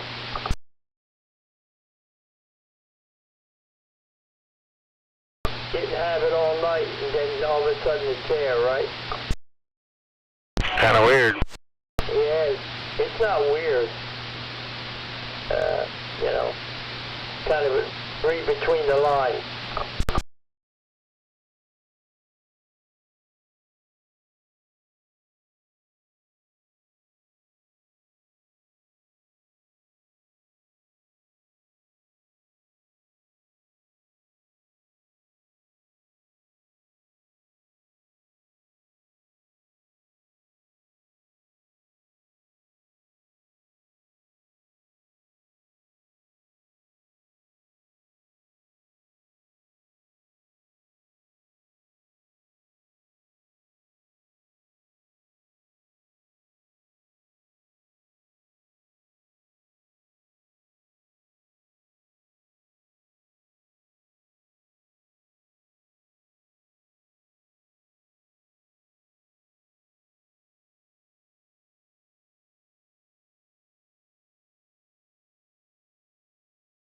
And Skip is still going.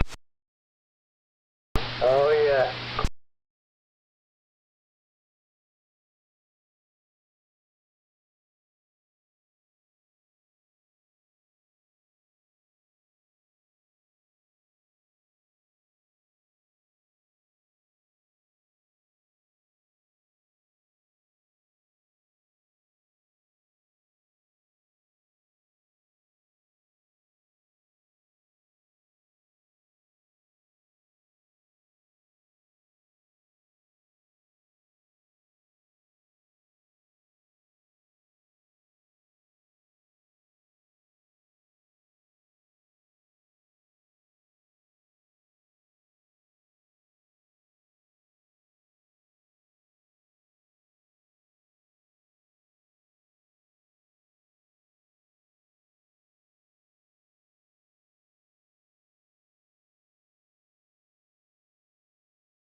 You got your phone near you? Yeah. I just sent you a text.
You don't get the squeal now, do you?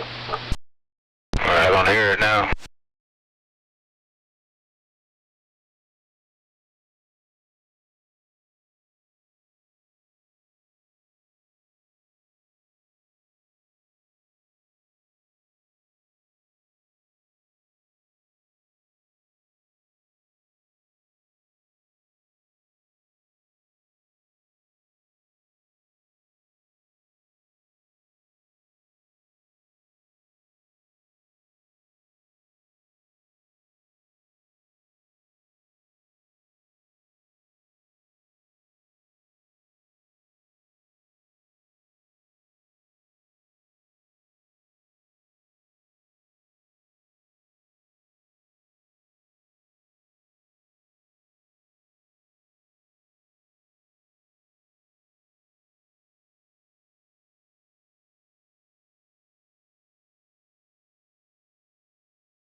Yeah, I got further away from the microphone. Does that sound better? You're more clear now, yeah. Yeah, I'm literally 3 foot, about 3 foot away from the microphone.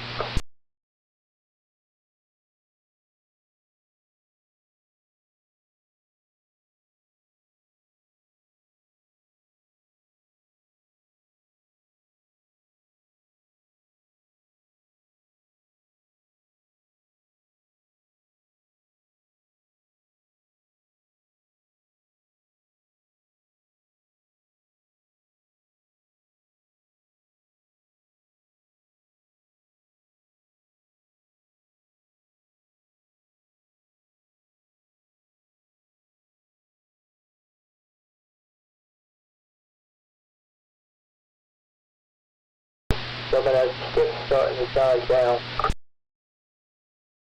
Yeah, it's quiet now. My end, it went from a 7 all the way down to a 1.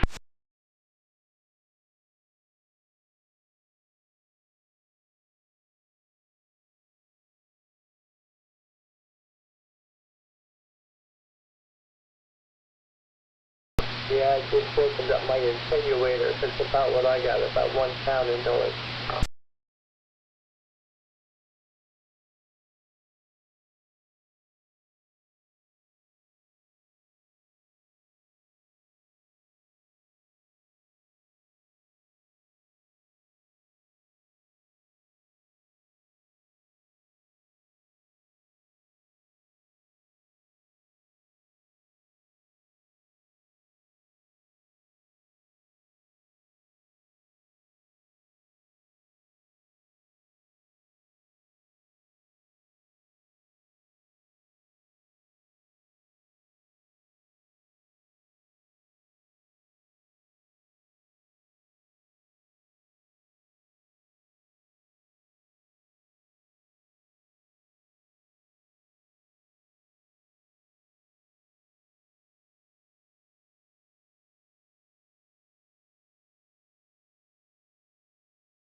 Yeah, I tested the pill. I turned around and put it on a dummy load and ran the wattage up on AM and, she went right on up there. I wanted to make sure the pill was all right. So, it's getting its full wattage, you know what I mean? Right.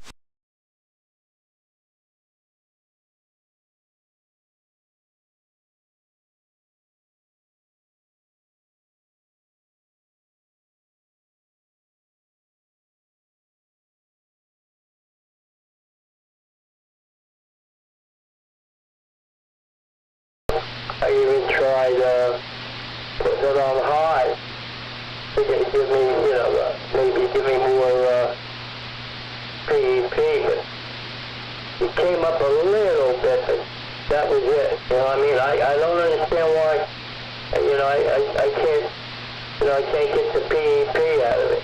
I can get it. I key it up at 100 and it goes to 200, you know what I mean? So it isn't like it's not working. Right.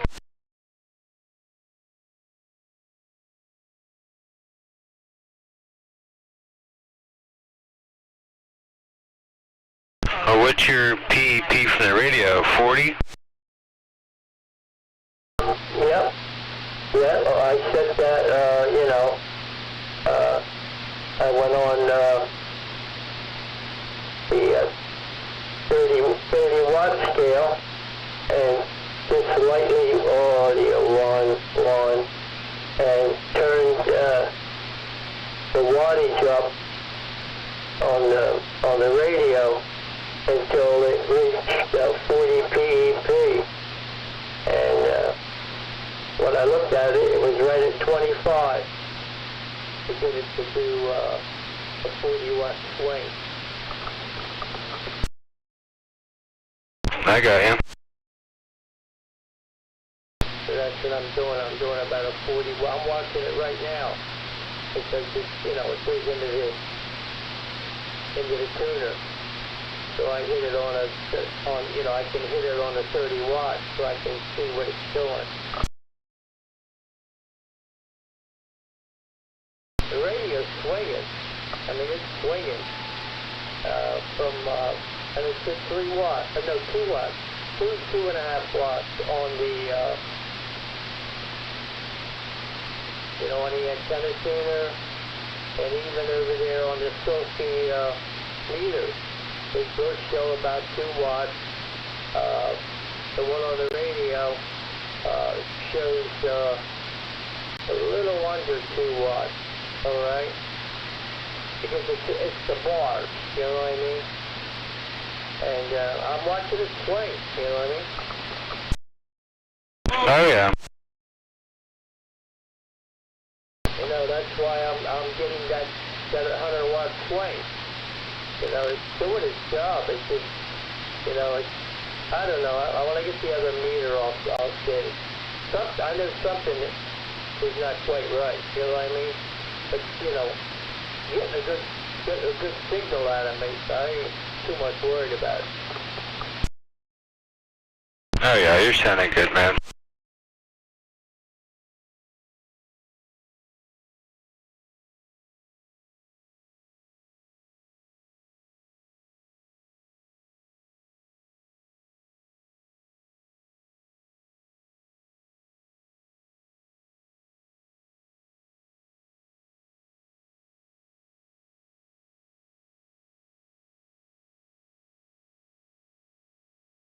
Had that same problem this morning. All right, same when I was testing it after I got back with the meter. I had that same problem there I texted you about this morning when I was on this channel. The squealing? Well, I didn't know it was squealing, but when I unkeyed, I caught it a couple of times and I put the SDR on, you know what I mean? Oh, okay, I got you now.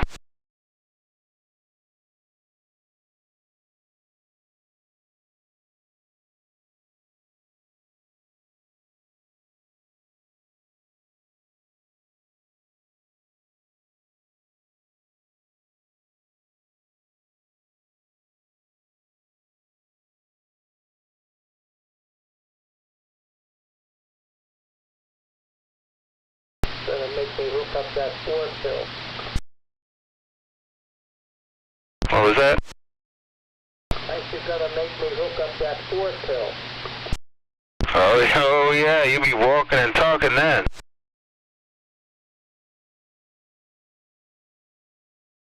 I mean, it's sitting right here, you know what I mean?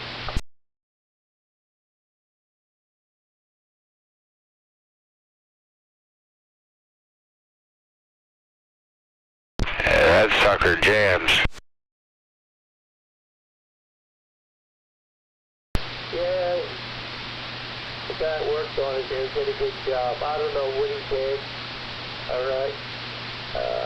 But he told me basically the same thing.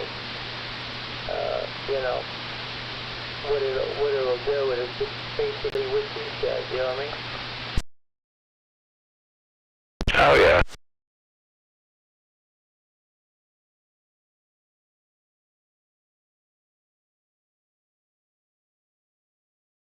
Oh, I know what it was. He put new switching power supplies in it, alright? That's why it's doing what it's doing. It's got some type of switching power supplies that he put in there. Oh, okay.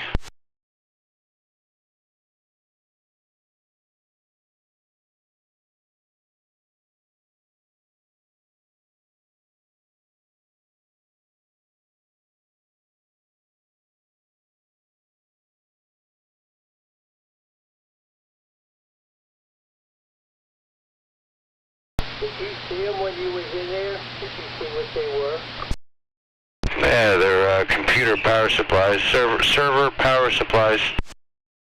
Yeah, I don't know what they were. I know he took the other ones out, put some ones in there.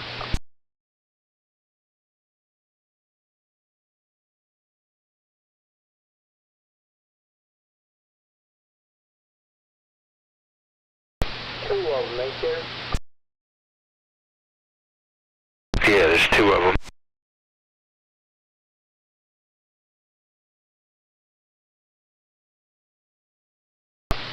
Do you know anything about them power units? They're computer server power supplies. They're 12 volt. I don't know if they're 50 or 100. I'm assuming it's going to be 100. Yeah, I don't know. Daddy did some other stuff. So, you know, but anyway, it's definitely, whatever he did, definitely boosted it up.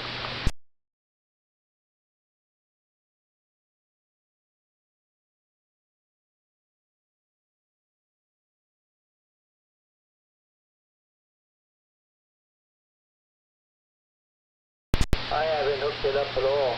I should hook it up, but I haven't hooked it up. Just brought it in, set it on the floor over here. Shoot, man. If I was you, I'd be running that one.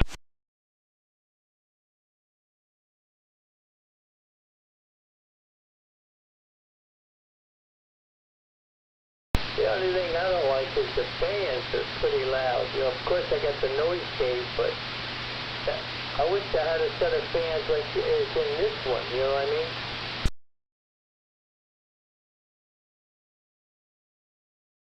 You almost can't hear the fans in this one.